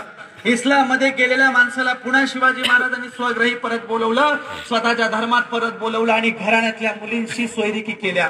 शिवाजी महाराजांनी मुस्लिम झालेल्या स्वग्रही परत भरून त्यांच्याशी सोयरिकी केल्या। शिवाजी महाराजांनी जात पाळली नाही, पोट जात पाळली नाही, शिवाजी महाराजांनी सगळ्यांना समान मानलं। आणि म्हणून शिवाजी महाराज आचरणात आणणं लय अवघड आहे हो। दरवर्षी जयंती साजरी करायची, टाळ्या फुटायच्या, घोषणा द्यायच्या आणि घरी निघून जायचं। वर्षभर संसार तसंच आहे। कुत्र्याची शेपटी नळीत घातली, वाकडीच्या वाकडीत। मी पुन्हा म्हणत असतो, अहो नळी तरी मोठी असते, कुत्र्याची शेपटी फुकणीत घातली तरी वाकडीत असते। फुकणी माहिती ना, लहान असते बघा। म्हणून आमचं तसंच झालंय, कोडग्या लाज नाही आणि कालचा कोडग्या आज नाही। तू दगड मी दगड, उठ साजणी डोळे उघड, दगडाचा सारखा कारभार झालाय। यायचं, ऐकायचं आणि जायचं, बिलकुल असं चालणार नाही। इथून जाताना आम्ही संकल्प केला पाहिजे, आम्ही परस्त्रीला माते समान मानणार, आम्ही निसर्गाचं जतन संवर्धन करणार, आम्ही शेतकऱ्यांना मान सन्मान देणार, आम्ही जाती व्यवस्था अस्पृश्यता गैरबराबरी पाळणार नाही, आम्ही कुटुंबामध्ये भांडणार नाही आणि सगळ्यात महत्वाचं शिवरायांचं उदाहरण देतोय, आम्ही आजपासून कुठल्याही स्वरूपाचं व्यसन करणार नाही। शिवाजी महाराजांचंच काय, शिवरायांच्या कुठल्याही मावळ्यांचा इतिहास काढा, शिवरायांच्या एकाही मावळ्याला सुपारीच्या खांडाचं सुद्धा व्यसन नव्हतं, कुठल्याच प्रकारचं व्यसन नव्हतं आणि म्हणून आम्ही आज संकल्प केला पाहिजे आम्ही व्यसन करणार नाही। इथं स्टेजवर रंगनाथराव चोपडे बघा, त्यांनी 10 वर्षापूर्वी या पंचक्रोशीमध्ये दारूबंदीचे कार्यक्रम घेतलेले आहेत। त्यांनी 10-15 वर्षापूर्वी प्रत्येक गावात जाऊन दारू बंद करायचा कार्यक्रम केलेला आहे। रंगनाथराव चोपडेंसाठी एकदा जाहीर टाळ्या द्या, ज्यांनी शिवाजी महाराजांचा प्रेरणा घेऊन या परिसरात पूर्वीला दारूबंदीचे कार्यक्रम केलेले। पण दुर्दैव असं आहे, जो माणूस दारूबंदी करतो त्याला सरपंच होऊ देत नाही, जो माणूस दारूबंदी करतो त्याला म्हणतात त्याला बाहेरच ठेवा म्हणतात, त्याला घेऊ नका, ते लय फुटक्या तोंडाचा आहे म्हणतात। आणि म्हणून चांगल्या माणसांना आपण जरा सत्तेत आणायला शिकलं पाहिजे आणि म्हणून व्यसन करायचे नाही। बघा दारुड्याचं एक उदाहरण सांगतो मी, एका ठिकाणी कीर्तनाला चाललो होतो आणि कीर्तनाला जात असताना काय झालं, आम्ही रस्त्याच्या कडेला गाडी थांबवली, एक जण लघवीला बसला होता, त्याला सरळ काय झालं, मला महाराज लघवीला बसलो होतो, मला सरळच होता, मी म्हणलं याला काय धनुर्वात आला का काय बघा म्हणलं जरा, सोबतच्या लोकांनी म्हणलं बघा बघितलं त्याला सरळच होता ना, मग गाडीत टाकलं दवाखान्यात, त्याला डॉक्टरला म्हणलं डॉक्टर बघा एकदा, डॉक्टरांनी आम्हाला शिव्या द्यायला सुरुवात केली। डॉक्टर म्हणले तुमचे काय डोळे फुटले काय, मूर्ख आहेत का, म्हणलं काय झालं, डॉक्टर म्हणले तुम्हाला दिसतंय का नाही, अक्कल जागेवर आहे का, म्हणलं डॉक्टर त्याला काय झाले ते बघा, डॉक्टर म्हणले अहो ते दारू पिदाडायले फुल दारू पिले, अहो म्हणलं पिऊ द्या, एखाद्यावर पित असते पण त्याला सरळ का होता येईना ते तर बघा। डॉक्टर म्हणले म्हणूनच म्हणायलो तुमचे डोळे फुटले का, त्यानं पॅन्टीचं बटन शर्टाला लावले, म्हणजे कसं सरळ। मी त्याच्याकडे गेलो, म्हणलं धन्यच बाबा, माझा कीर्तनाचा कार्यक्रम बोंबलत गेला तुझ्याकडून आणि तुला बटन सुद्धा नीट लावता ते म्हणला महाराज बरं झालं मला टायमावर घेऊन आले, म्हणला मला तिथं ठेवलं असतं तर मेलच असतो। डॉक्टरांनी एका कात्रीत ऑपरेशन केले मला, एका कात्रीत, मी म्हणलं कसं काय, म्हणलं एका कात्रीत गुंडी कापून काढली, असा कार्यक्रम आहे। आणि म्हणून दारुड्यांच्या नादी लागायचं नाही, गावामध्ये मोठ्या गावात असं प्रमाण फार असतं बघा, एक तर दारूबंदी झाली पाहिजे आणि पेताडांना काय प्यायचे ते घरी जाऊन प्यावी, शेजारच्या पाजारच्यांना त्रास देऊ। आणि म्हणून असा कार्यक्रम, 2 पेताडे रस्त्याच्या कडेने चालले होते, पौर्णिमेची रात्र होती, चंद्र निघाला होता, मग पांदीच्या रस्त्याने जाताना एक जण त्या पांदी वर गेलं वरच्या कडे आणि त्यानं विहिरीत लावून बघितलं, त्याला विहिरीत चंद्र दिसला। मग आता काय करावं, एक पेताड खालच्या पांदीतल्या पेताडाला म्हणते माहिती की बा म्हणला इकडे, वरचा म्हणला खालचा म्हणला काय झालं, म्हणला बघ की म्हणला चंद्र पाण्यात पडला, पांदीतला म्हणला आपल्या काय बापाचं जाते पडू द्या, वरचा पांदीवरचा म्हणला तुझ्या बापाचं काही जात नाही, माझ्या बापाचं जाते, माझा बाप ऊस भिजवायला कंदिलामध्ये राख केलाय, त्याला अंधार पडला असं म्हणला। मग खालचा म्हणला तुझ्या बापासाठी चंद्र काढायचा आहे ना, तर पाण्यात तू उतर, म्हणला मी नाही उतर। मग पेताड म्हणलं ठीक आहे, म्हणला थंडीची रात्र आहे पण उतरतो पाण्यात। मग एक पेताड पाण्यामध्ये उतरला आणि दुसऱ्याला म्हणलं पोहरा खाली टाक, मग जे वर कडेवर विहिरीच्या कडेवर होता त्यानं पोहरा खाली टाकला, एक पेताड पाण्यामध्ये चंद्र घ्यायला गेलं पण चंद्र त्या पाण्यामध्ये हालायला लागला। मग खालचं काय म्हणते सुताना म्हणते माहिती किंवा म्हणलं चंद्र लय चॅप्टर आहे, म्हणलं आपल्या काय बापाच्या वरचं म्हणलं असं कर कपारीला लपून बस, म्हणला गेल्यासारखं। मग एक पेताड कपारीला लपून बसलं, पाणी स्थिर झालं, पाणी स्थिर झाल्या बकेटीमध्ये चंद्र धरला आणि जोरात शिट्टी मारली, शिट्टी मारल्याबरोबर वरच्याने जोरात कासरा ओढला, योगायोगाने कासरा त्या खडकाला अडकला आणि पोहरा वरच येईने गेला। मग वरचा म्हणते मायछान किंवा चंद्र लई जड आहे, म्हणलं आपल्या काय बापाला ओढता ओढ, खालचा म्हणला तसा धरून ठेव मी येतो, दोघं मिळून ओढू। दोघं जण वर गेले, दोघांनी जोर लागा की हायशा सुरू केलं, ओढून ओढून दोरी कुयजून तुटली, दोघही उताने पडले, त्यातलं एकाचं लक्ष वर गेलं, म्हणला बघ कसं आहे का झटक्यात वर घातला म्हणला, चंद्र जाग्यावरच, चंद्राच्या जागावरच हे पेताडत मात्र चंद्राला वर काढायचं। आणि म्हणून असा गावोगाव खेळ खंडोबा चाललेला आहे बघा। आणि म्हणून लहान मुलांना कळकळीची विनंती आहे बघा, तुमच्यासाठी सांगतोय, तुमच्या घरात बापाने बिड्या काड्या गुटखा आणायला पाठवला तर बिलकुल आणायचा नाही। लेकरांनी आज्ञाधारक असावं पण इतकंही आज्ञाधारक असू नये की बापाला कटा डबी आणून द्याला। म्हणून आजपासून चुकूनही कुणीही कुणाच्या बापाला दुकानाहून कट्टा डबी आणून द्यायची नाही। देणार का नाही, बिलकुल द्यायची नाही। सांगायचं आमच्या समोर बिड्या काड्या वडायच्या नाहीत, गुटखा खायचा नाही। लहान मुलं शिकले, लहान मुलांनी घरात सांगितलं की बरोबर व्यसन बंद होतात। आणि म्हणून शिवाजी महाराज असे होते ज्यांनी स्वतःच्या मुलाला 24 तास स्वतःच्या सोबत ठेवलंय। आमच्याकडे बापा असे 2 नंबरचे धंदे करतात, लेकराला सोबत कसं ठेवा, बाप बिड्या आवडते, काळ्या आवडते, घाणेरड्या शिव्या देते, दारू पिते, लेकराला कसं सोबत ठेवणार? शिवाजी महाराज 24 तास संभाजी महाराजांना सोबत ठेवायचे. आग्र्याच्या प्रसंगाच्या वेळेला बालवयातले संभाजी महाराज शिवरायांच्या सोबत आहेत. शिवराय आग्र्याच्या कैदेत आहेत. संभाजी महाराज सगळीकडे फिरतात. औरंगजेबाने कुस्त्यांचा सामना लावला, कुस्त्या चालू होत्या, संभाजी महाराज बाजूला होते. औरंगजेब बादशाह म्हणाला, संभाजी उतरा आमच्या त्या कुस्त्यांच्या मैदानात आणि दिल्लीकडच्या मल्लांशी कुस्ती खेळून दाखवा. बघा, ज्याचा बाप शौर्यवान असतो, कार्यकर्तृत्व गाजवणारा असतो, त्याचा पोरगा पण किती पुढे गेलेला असतो. संभाजी महाराजांना औरंगजेब म्हणतो, उतरा आखाड्यामध्ये आणि आमच्या मल्लांशी कुस्ती खेळा. तेव्हा संभाजी महाराज सांगतात, औरंगजेब तुमच्या दिल्लीकडच्या राजवटीमध्ये छत्रपती संभाजी महाराजांच्या लायकीचा कुस्ती खेळणारा एकही मल्ल दिसत नाही. बरोबरीच्या लायकीचा मल्ल आणा तरच मी त्यांच्याशी कुस्ती खेळेल. औरंगजेबाच्या तोंडावर निर्भीडपणाने उत्तर देणारा पोरगाही शौर्यवान माणसाच्याच घरात जन्माला येतो, आपल्यासारख्यांचा नाही. आपला बापच कदरून गेलेला तर लेकरे कदरून जाणार आहे. बापाच्या तोंडावर माशी बसली तर उठत नाही, लेकरे तसेच आहे. एका मी घरी गेलो कार्यक्रमाला वेळ होता. मग लेकराला म्हणलं, इकडे म्हणलं कितवीत आहे? म्हणला मी शाळेत जातो. म्हणला 5वीला आहे. मग मला एखादी कविता म्हणून दाखव की. म्हणलं दाखवतो. मग पोराने कविता सुरू केली. पोरग काय म्हणला, आटक मटक पप्पांना लागली दारूची चटक. दारू असते गोड गोड, बियरची बाटली लवकर फोड. बाटली काही फुटेना बेवडे पप्पा उठेना. पोराची कविता. बापाला म्हणला, जाऊ देवा म्हणला, सर पोराच्या कुठं कविता ऐकायला? मी सांगतो म्हणला कार्यक्रमाच्या स्टेजवर. कार्यक्रम सुरू झालं आणि बापाने कविता सुरू केली. बाप काय म्हणला, सर असलं हे जीवन जगण्यापेक्षा मेलेलं बरं. मी म्हणलं, मरा, आमच्या काय बापाचं जात आहे? मला नाही माझी कविता आहे. म्हणलं सांगा. बाप म्हणाला, असलं हे जीवन जगण्यापेक्षा मेलेलं बरं आणि मरा वाटत नाही म्हणून जरा पेलेलं बरं. पुढं म्हणाला, तिरडी माझी भरपूर सजवा, पण त्यावर टाकायची फुलं जरा दारूत भिजवा. पुढं म्हणाला, माझ्या अंत्ययात्रेत सगळे शुद्धीवर असावेत, पण 4 खांदेकरी तरी जरा पेलेले दिसावेत. त्याच्या पुढं म्हणाला, बांध दो बोतल कफन में, कब्र में पिया करूंगा, अगर भगवान हिसाब मांगेगा जिंदगी का तो 2 पेग उसे भी दिया करूंगा. असा कार्यक्रम. मग मी म्हणलं, बघा, ज्याचा पोरगा दारूच्या कविता सांगतो त्याचा बापही सांगणार आणि ज्याचा बापही सांगतो त्याचा पोरगाही सांगणार. आम्हाला असला बाप आणि असला पोरगा नाही पाहिजे. आम्हाला पोरगा पाहिजे छत्रपती संभाजी महाराजांच्या सारखा आणि बाप पाहिजे छत्रपती शिवाजी महाराजांच्या सारखा. आणि म्हणून ज्यांच्या घरामध्ये असे बाप लेकर जन्माला येतात त्यांच्या स्वराज्याला कोणी धक्काही लावू शकत नाही. बघा, शिवराय गेले, संभाजी महाराज गेले, राजाराम एका किल्ल्यावर अडकून पडलेत, किल्ल्याला शत्रूचा वेढा पडलाय. अशा वेळेला शिवरायांच्या स्वराज्यात एकही बंड झालं नाही, स्वराज्याचा लचका कुणाला तोडता आला नाही. राजा नाही, राजगादी नाही, राजगादीवर बसायला कुणीच नाही. अशा वेळेला संताजी आणि धनाजी नावाचे 2 सरदार अटकपर्यंत स्वराज्याची मजल मारतात.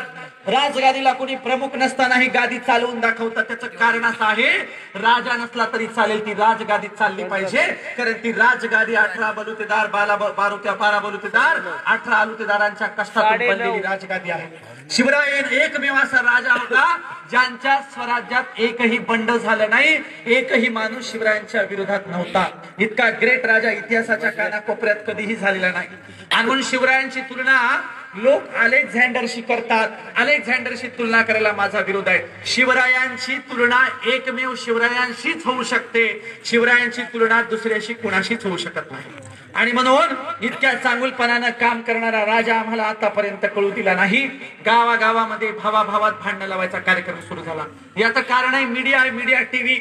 इथून गेल्यावर एक गोष्ट करायची, लहान लेकरांनी टीव्ही बिलकुल बघायची नाही. टीव्ही मधून निव्वळ भांडण लावायचा धंदा चालू आहे. टीव्ही टेलिव्हिजन वरून निव्वळ घरामध्ये स्त्रियांना भांडायला लावायचा कार्यक्रम चालू आहे. त्या सगळ्या जुन्या मालिका बघा, निव्वळ भांडण. आता मला नवीन मालिकांची नावं पण माहित नाही. आणि म्हणून हे सगळं खेड्यापाड्यामध्ये टीव्ही टेलिव्हिजनचं कल्चर सत्यानाश करणार आहे. आपण इथून गेल्यावर बिलकुल टीव्ही बघायची नाही. इथून गेल्याच्या नंतर बिलकुल चांगल्या पद्धतीने काम करायची, चांगल्या पद्धतीने आपलं जीवन जगायचं. म्हणून बघा, कशावरूनही खुसपट काढायची नाही. काही लोकांना खुसपट काढायची सवय असते. बघा, एका गावामध्ये एक टीम होती. ते काय करायचे माहितीये का, कीर्तन संपले की वट्ट्यावर बसून कीर्तनकाराच्या चुका काढायच्या. मग काय झालं, एका ठिकाणी मला गावातले म्हणले, हे वट्ट्यावर पोरं बसतात ना, म्हणला हे कीर्तनकाराची चुका काढणारी टीम आहे. म्हणलं चान्सच देत नाही, म्हणलं काढू द्या, कशा चुका काढतात. मग आज संपूर्ण कीर्तन झालं आणि मी आडोशाला उभं राहिलो. मग एक जण म्हणला, मायला काही चुकच नाही की रे. दुसरा म्हणला मग आपली काय अवकात राहिली काय, म्हणला चुकत सापडा म्हणला मी काढतो म्हणला चूक, आपण रोज इथं कशाला बसतो म्हणला, चुका काढा नाही तर कसं काय. मग दुसरा म्हणला काय चूक काढतो, मग लय विचार केला आणि म्हणला कीर्तन करायची मावशी तंबाखू खात नाही का म्हणला, आता मावशी तंबाखू खाते त्याच्यावर कीर्तन करायला काय करायचं, मग चुका काढणार. एक जण म्हणला कीर्तन चांगलं झालं म्हणला, मस्त बोलतात. दुसरा म्हणला चलतच राहते धंदाच आहे म्हणला त्यांचा. म्हणजे काही लोक असे असतात ज्याला कितीही चांगलं सांगा बिलकुल फरक पडत नाही. काही लोक असतात त्याला दुसऱ्याच्या चुका काढण्यामध्ये आनंद वाटतो. काही लोक असे असतात त्याला काही घ्यायचं नसतं, ते म्हणते या कानाने ऐका आणि दुसऱ्या कानाने सोडून द्या. त्यातले तुम्ही नाहीत अशी अपेक्षा करतो. इथून गेल्याच्या नंतर तुम्ही काहीतरी चांगलं घ्याल, जीवनात काहीतरी चांगलं कराल अशी अपेक्षा करायला काही हरकत नाही. बघा माझ्याकडे एक जण आला आणि म्हणला द्या टाळी. लोक कसे असतात बघा, दिमाग कसा असतो. एक जण आला म्हणला द्या टाळी, म्हणलं घ्या. लय खुश दिसायले म्हणलं तुम्ही, लय आनंदाने नाचायला लागला. म्हणलं एवढं खुश कस काय, म्हणलं आमच्या शेजाऱ्याला लॉटरी लागली. मी म्हणलं मग शेजाऱ्याला लॉटरी लागली तू एवढा आनंदी कस काय, खुश कस काय. ते मला तुम्हाला नाही कळायचं. अरे मला सांग की शेजाऱ्याला लॉटरी लागली तू कस काय खुश. ते म्हणला त्यांचं लॉटरीचं तिकीटच हरपलंय म्हणला, तिकीटच सापडणार म्हणला म्हणून लय खुश आहे. म्हणजे त्यांचं लॉटरीचं तिकीट हरपलंय म्हणून याला आनंद. काही लोक असे असतात दुसऱ्याचं वाटोळं झाल्यावर चांगलं वाटतं आणि काही लोक असं असतात दुसऱ्याचं चांगलं झालेलं बघवत नाही. एक जण डॉक्टर कडे गेला, म्हणला डॉक्टर साहेब माझ्या पोटात दुखायले. डॉक्टर म्हणले कधीपासून, मला शेजाऱ्याने बंगला बांधलाय तेव्हापासून. आता काय याच्यावर काय इलाज आहे का, काय इलाज करता येईल. पण असे लोक असतात. म्हणून दुसऱ्याला मोठं करायचं शिकलं पाहिजे. शिवचरित्रातून एकच गोष्ट घ्यायची, कुठली बघा, एकाच्या डोक्यावर एक उभा केला तर एकच होतो. एकाच्या डोक्यावर एक उभा केला एकच होतो. एकाच्या बाजूला एक उभा केला 11 होतात. पुन्हा एकाच्या बाजूला उभा केला 101 होतो. पुन्हा एकाच्या बाजूला एक उभा केला 111 होतात. शिवाजी महाराजांनी ठरवलं कुणीच कुणाच्या डोक्यावर पाय देऊन उभं राहायचं नाही, सगळ्यांना सारखं करायचं. आणि म्हणून शिवरायांनी गोरगरिबांच्या मावळ्यांना गोळा केलं. एकाचे 11, 11चे 101, 101चे 111 केले आणि सगळ्यांना बरोबरीचा दर्जा देऊन ग्रेट असं स्वराज्य उभं केलं. म्हणून 32 मन सोन्याच्या सिंहासनावर बसणारा राजा केवळ जिजाऊंचा मुलगा नव्हता, तर या देशातल्या शेतकऱ्यांच्या माय मावल्यांना वाटायचं 32 मन सोन्याच्या सिंहासनावर बसलेलं पोरग आमचंय, माझे, माझा मुलगा राजगादीवर बसला असं प्रत्येकाला वाटायचं. कारण सगळ्यांना मान सन्मान देणारा हा राजा होता. आणि म्हणून लक्षात घ्या, एकदा शिवाजी महाराज खेड्यामध्ये गेले, वेश बदलून गेले. शिवाजी महाराजांनी शेतकऱ्याचा वेश केला. वेश बदलून गेल्याच्या नंतर एका ओट्यावर शिवाजी महाराज बसले. आपल्याबद्दल लोक काय काय म्हणतात शिवाजी महाराज बघत होते. एका ओट्यावर बसल्या शिवाजी महाराजांनी मोठ्याने जांभाळी दिली. आता काय करावं, बाजूला एक म्हातारी बसली होती. ती म्हणली पाहुणा कुठला दिसायला, की म्हणली लय वेळचा पाहुणा बसलाय, जांभाळ्या द्यायला भूक लागली काय. म्हणली वाघा तू कुठला आहेस, लय लांबच्या गावचा दिसायलास, आमच्या गावातलं तर नाहीस, चल तुला घरी नेते, जेवायला घालते, पाणी देते. शिवाजी महाराज काहीच न बोलता म्हातारीच्या मागे गेले. म्हातारीनं शिवाजी महाराजांना पाणी दिलं आणि कन्या केल्या आणि त्या परातीत वाढल्या. शिवाजी महाराजांना भूक लागली होती. शिवाजी महाराज दोन्ही हाताने दोन्हीकडून एक कन्या अगदी खायला लागले. म्हातारी काय म्हणते, वाघा दमन खाय, तू तर शिवाजी सारखा, माझ्या राजासारखा, माझ्या लेकासारखा चारी बाजूने सैन्य तुटून पडावं तसं तुटून पडला. शिवाजी महाराजांच्या डोळ्यात पाणी आलं. म्हणलं अगं आजी, तुला कसं काय माहिती का शिवाजी महाराजांचं धोरण, सगळीकडून सैन्य तुटून पडतात. ती म्हणली माझा लेख आहे, म्हणली माईलाच लेखाची धोरणं माहीत असतात, दुसऱ्यांना कळत नाही. शिवाजी महाराजांना प्रचंड आनंद झाला. स्वराज्यातल्या शेवटच्या म्हातारीला सुद्धा वाटतं की 32 मन सोन्याच्या सिंहासनावर बसलेला राजा जिजाऊंचा केवळ मुलगा नाही, माझा सुद्धा मुलगा आहे. आणि म्हणून बघा, या देशामध्ये शिवाजी महाराजांच्या नंतर अगदी तशाचपणाने राज्य चालवणारे लोक राजा राजर्षी शाहू महाराज होते. आम्हाला शाहू महाराज तर कोणी सांगितलंच नाही. एक जणाच्या घरामध्ये शाहू महाराजांचा फोटो दिसला, मी लय कौतुक केलं. दुसऱ्या वर्षी त्यांच्या घरी गेलो, म्हणलं का तुमच्या ढाळजामध्ये शहाजीराजांचा शिवाजी महाराजांचा फोटो होता, तसाच तुमच्या ढाळजामध्ये शाहू महाराजांचा पण फोटो होता, आता कसं काय दिसेना.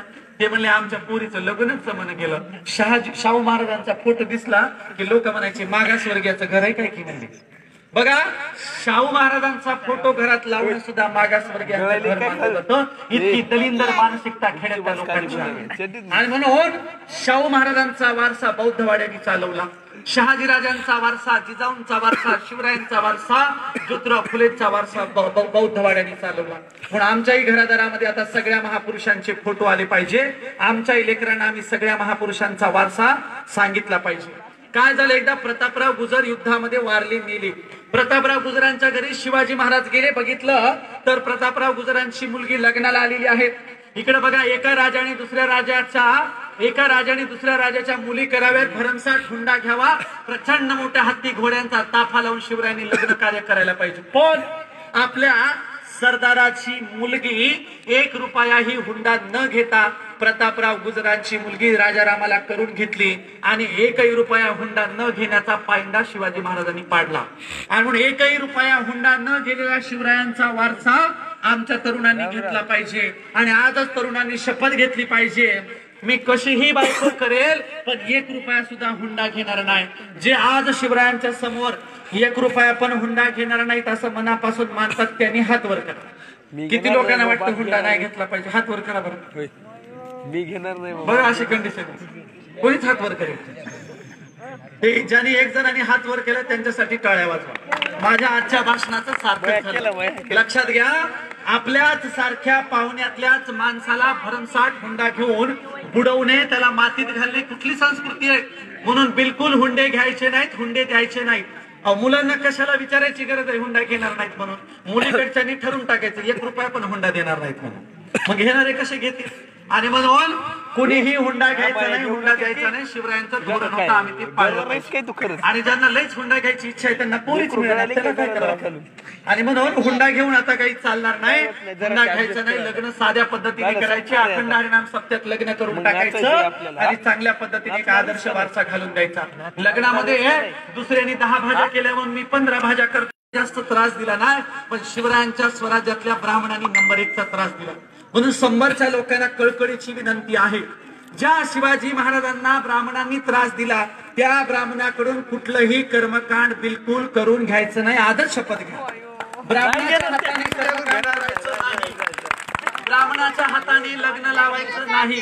एक उदाहरण सांगतो, एक उदाहरण. सीतेच्या लग्नाची तीत काढायला 1,500 ब्राह्मण होते रंगनाथराव. सीतेच्या लग्नाची तीत काढायला किती? 1,500 ब्राह्मण होते. रामाचं आणि सीतेचं लग्न लावायला 5-10 हजार ब्राह्मण होते. 5-10 हजार ब्राह्मणांच्या साक्षीने लग्न लावलेल्या सीतेच्या वाट्याला 14 वर्षाचा आणि त्याच्याही पलीकडे गरोदर असतानाचा वनवास आला.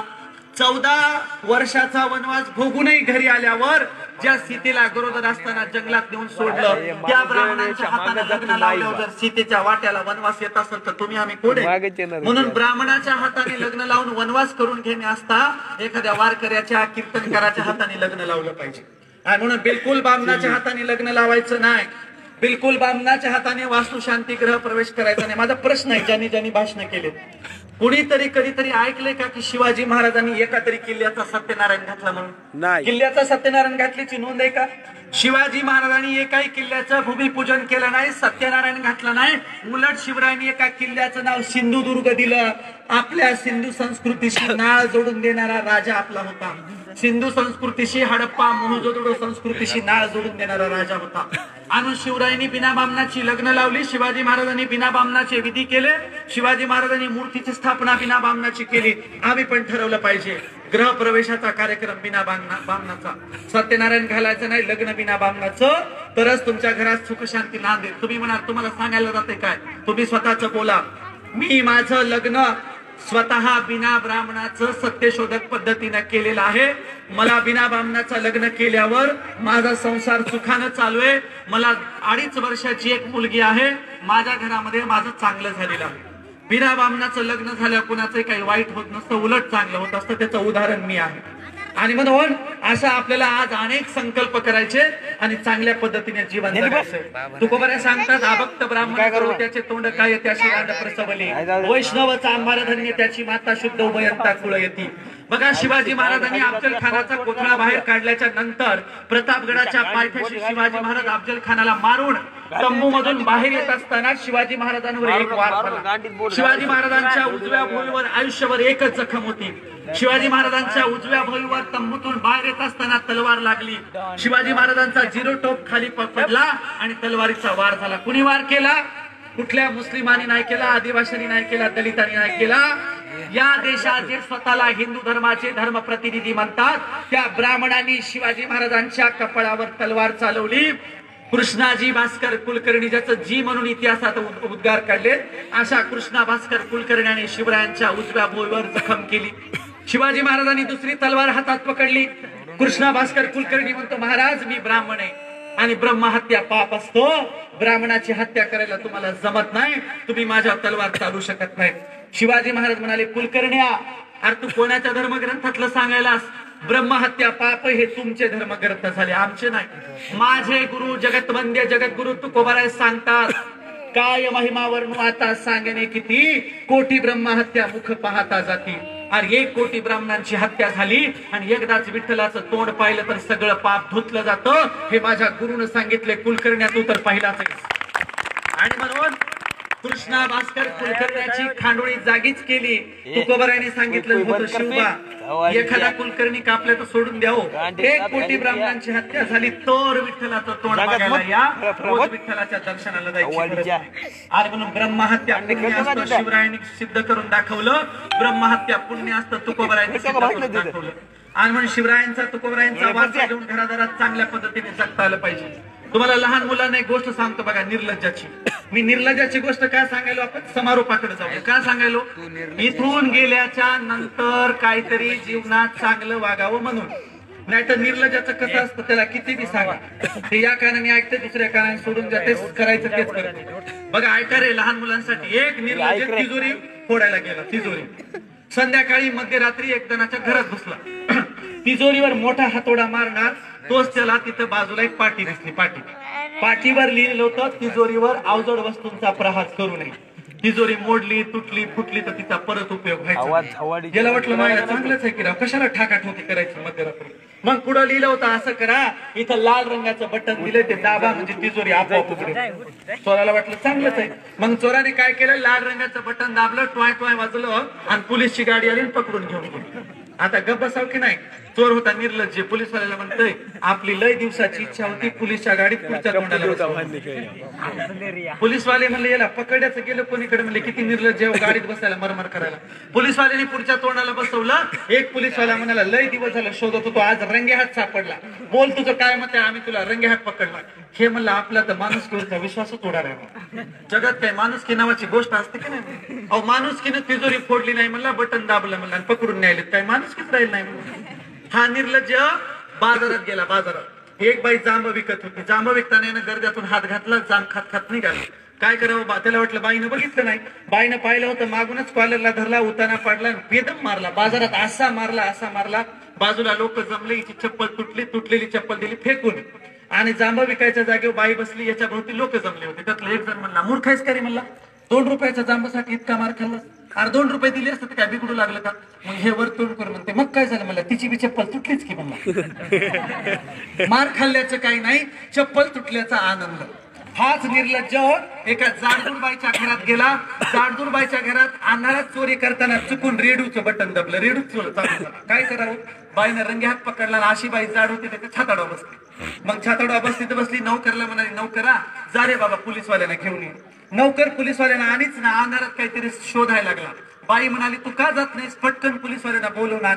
नौकर म्हणाला, बाई साहेब अंधारामध्ये माझी चप्पलच सापडत. मग हे खालून म्हणते, बाबा माझी घालून जाय, पण पटकन जाय, हे वजू काय सोनच होईना म्हणा, हिच्यापेक्षा पोलीसवाले बरे म्हणला, पण पटकन जाय म्हणला. हा निर्लज्ज जेलमध्ये गेला. जेलमध्ये छाती पुढे करून जायला लागला. जेलर म्हणला, याला काही लाज लज्जा आहे का नाही म्हणला, बघा कशी छाती पुढे करून आले. मग जेलर म्हणला, या जावाई बापू पहिल्यांदाच आले वाटतं. हा म्हणला, नेहमीच येतो, पण मेवण्याची भेट पहिल्यांदाच झाली म्हणले. जाताना जेलर म्हणले, तुझी शिक्षा संपली, इथून गेल्यावर नीट वागावं, नीट बोलावं. सांग बरं तू काय करशील इथून गेल्या? हा म्हणला, इथून गेल्याबरोबर बाजारात जाणार म्हणला. जेलर म्हणले, बाजारात जाऊन काय करणार? हा म्हणला, बॅटरी विकत घेणार. जेलर म्हणले, कशासाठी? ते मला त्या जाडदूरबाईच्या घरामध्ये चुकून रेडूचं बटन दबलं, आता बॅटरी घेऊन सिस्टमॅटिक चोरी करणार. म्हणजे पुन्हा त्याला किती समजून सांगा, काय करणार? चोरीच करणार.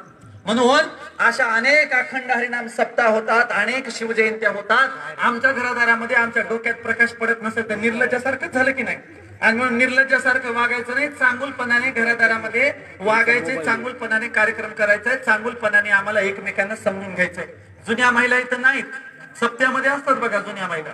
4-2 ज्या जुन्या महिला आहेत त्यांना माझं सांगणं आहे, आताच्या सुना लय हुशार असतात, शिकलेल्या सुना आलेल्या आहेत. जुन्या महिलांनी सुनाईच्या हातात कारभार दिला पाहिजे आणि जुन्या महिलांनी नातवांवर चांगले संस्कार करायला पुढे आलं पाहिजे. जुन्या महिलांनी आता कारभारात पडू नये. मला म्हाताऱ्या लोकांना, जुन्या लोकांना पण सांगायचं, ज्या दिवशी बापाचा बूट लेकाच्या पायाला आला त्या दिवशी बापाने खुशाल लेकाच्या ताब्यात कारभार दिला पाहिजे. अहो, पोराला लग्नाला जायचं असेल कोणाच्या त्या बापाला पैसे मागावं लागतात, त्याला बाप मोजकेच पैसे देते, कोणाला चहा पाजायची पण अधिकारी नाही.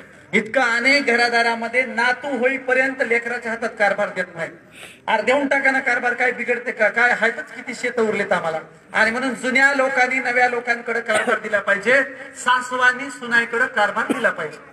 एक गोष्ट सांगतो बघा, काय झालं, एका सासूबाईला 5 मुलं होते, 4 मुलांचे लग्न केले, 4 सुनाईचे लग्न केले, 4ही मुलं शहरात राहायला गेले, सुना राहायला गेल्या, 5व्याचं म्हातारी लग्नच करीना गेली. का? कारण 5वं जवळ राहणार होतं. मग मी कीर्तनाला गेलो, म्हणलं आजी अशाच आयडिया सांगायचा कार्यक्रम आहे का, एवढी बी आयडिया. मग म्हातारीने लग्न केलं, सगळ्या घरात आरमालेल्या कुलप लावले, चाव्या कमरला ठेवल्या, रोज सुनबाईला नदीवर धुणं धुवायला पाठवायची आणि घरी सासू चांगलं चुंगलं करून खायची. पण शेजारच्या 2-4 बाया हुशार होत्या. एका दिवशी 2-4 बाईने तिला नदीवर जाऊन सांगितलं, तुझी सासू तुला नदीवर धुणं धुवायला पाठवते आणि ही घरी काहीतरी चांगलं चुंगलं करून खाते. सून जरा शिकलेली होती, म्हणजे थांबा एका दिवशी रंगे हात पकडतो. मग सासूबाईने एका दिवशी मोठं गाठुडं धुण्याचं काढलं आणि सुनबाईला दिलं, धुणं धुवायला पाठवलं. मग सुनबाईच्या लक्षात आलं, आज मोठं गाठुडं दिले, धुणं जास्त दिले, म्हणजे आज मोठा आयटम करून खाणार आहे म्हातारी. मग सुनबाई नदीवर गेली, धुणं धुतलंच नाही, गाठुडं हातात घेतलं घराकडे निघालं. सासूबाईला वाटलं हिला लय वेळ लागणार, काहीतरी आयटम चांगला करू. पण काय चांगला आयटम करावं याच्यामध्ये सासूबाईचा बराच वेळ केला. तिला वाटलं लवकर सुनबाई आली तर काय करावं. मग सासूबाईने निवायला सोपा, शिजायला सोपा, गिळायला सोपा, वळवटाचा भात केला. आपल्याकडे डिटोळे बोटोळे मॅगी बिगी काहीतरी म्हणतात. मॅगी केला, परातीत ओतला, खायला गेली, सासूबाईच्या जिभेला चुटका बसला, पोळा. काय करावं, सासूबाईला वाटलं सुनबाई आली तर रंगे हात पकडी, त्यापेक्षा आपण अंधाऱ्या खोलीत जाऊन खाऊ. सासूबाईनं त्या भाताचा परात घेतली ना अंधाऱ्या खोलीत खायला गेली, तेवढ्यात सुनबाई आली. बघितलं पातेल्यात पाणी टाकून ठेवले, सासू काही घरात दिसत. सुनबाईला वाटलं ही भात खाऊन गेली तरी आपणही काहीतरी चांगलं करून खावं. पण आपण करून खावं, सासूबाई शेजारीच गेली, लवकर आली तर कसं करावं. मग सुनबाईने आयडिया काढली, स्वयंपाकघरात गेली, वतलातलं गरम गरम ग्लासभर दूध वतून घेतलं आणि सुनबाई दूध प्यायला लागली.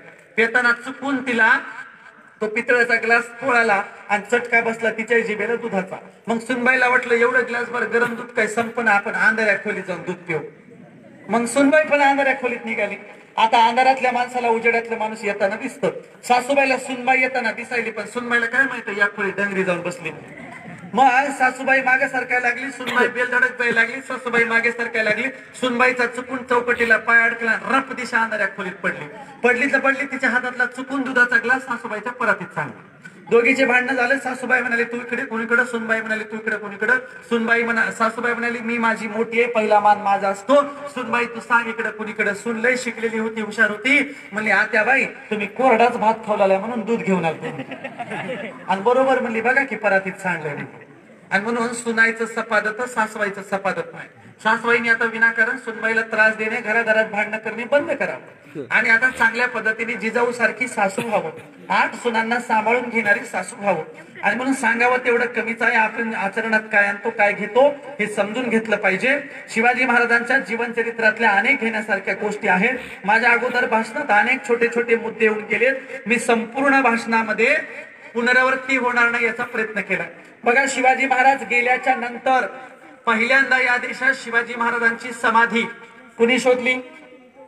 शिवरायांची पहिली समाधी कुणी शोधली? हात वर करा, ज्याला उत्तर येतं त्यांनी द्या. शिवाजी महाराजांची पहिल्यांदा समाधी कुणी शोधली? भाषण केली की तुम्ही सगळ्यांनी? जगातली पहिली शिवजयंती कुणी साजरी केली? जगातली पहिली शिवरायांची समाधी कुणी शोधली?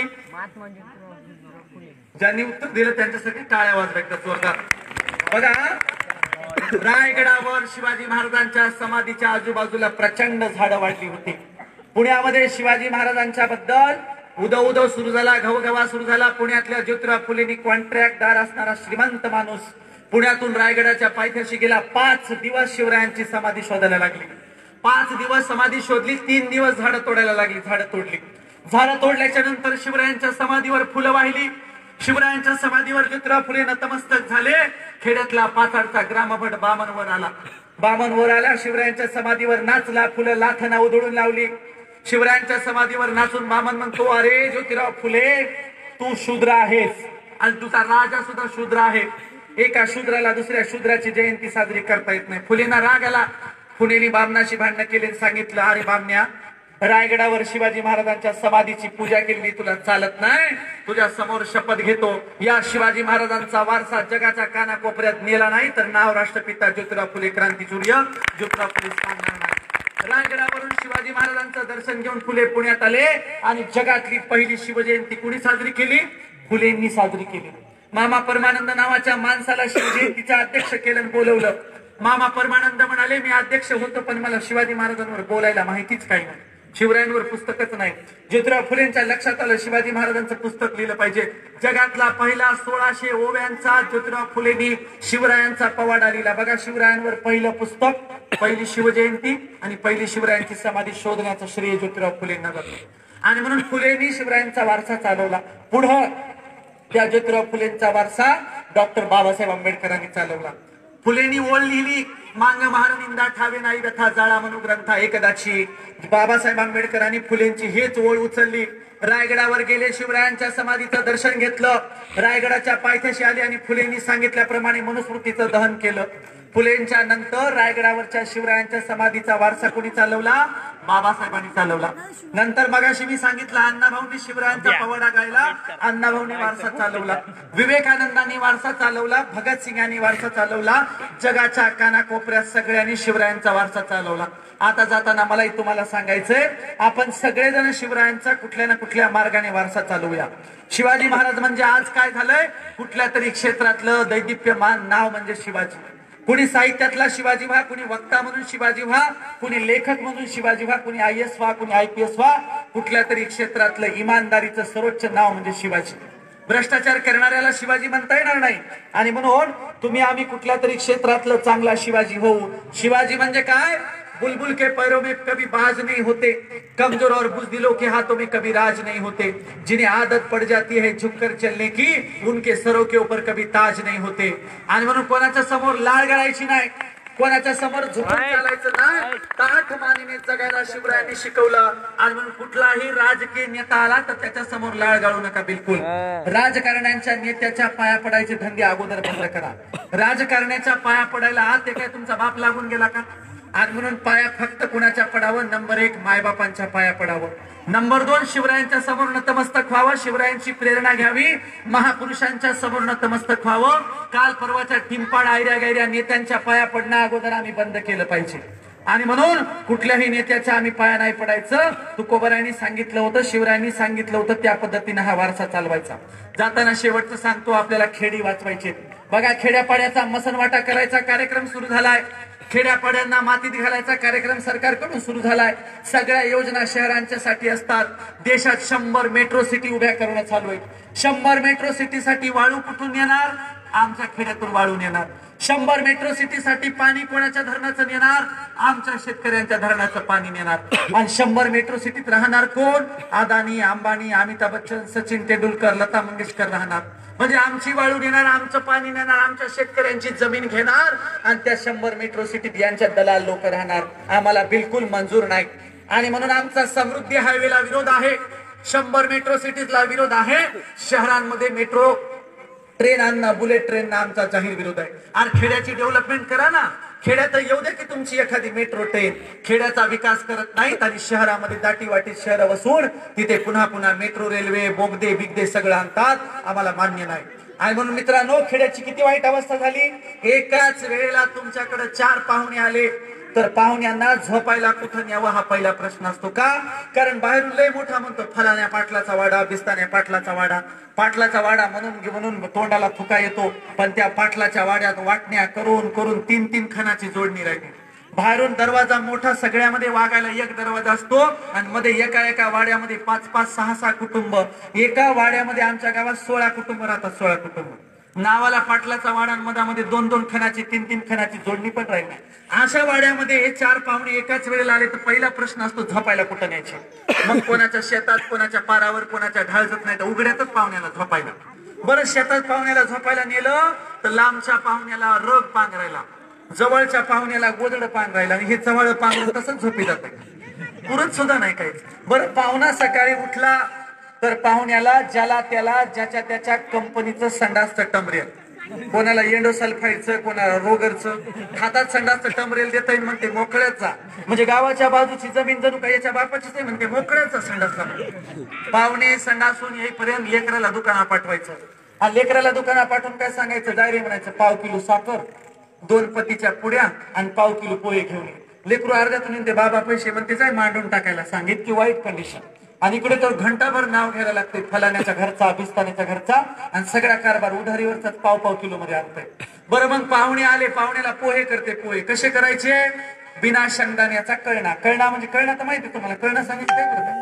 बिना कोथरींचा, बिना शेंगदाण्याचे पोहे, नुसते चटणी मीठ लावून ते वातड झालेले पोहे खालीवरी करायचे, पाहुण्याला खायला द्यायचे. कळणा खाऊन पाहुणा निघून जाणार. लईच जवळचा बायकोकडचा पाहुणा आला तर त्याला बोंड करतात. बोंड, बोंड माहितीत का तुम्हाला?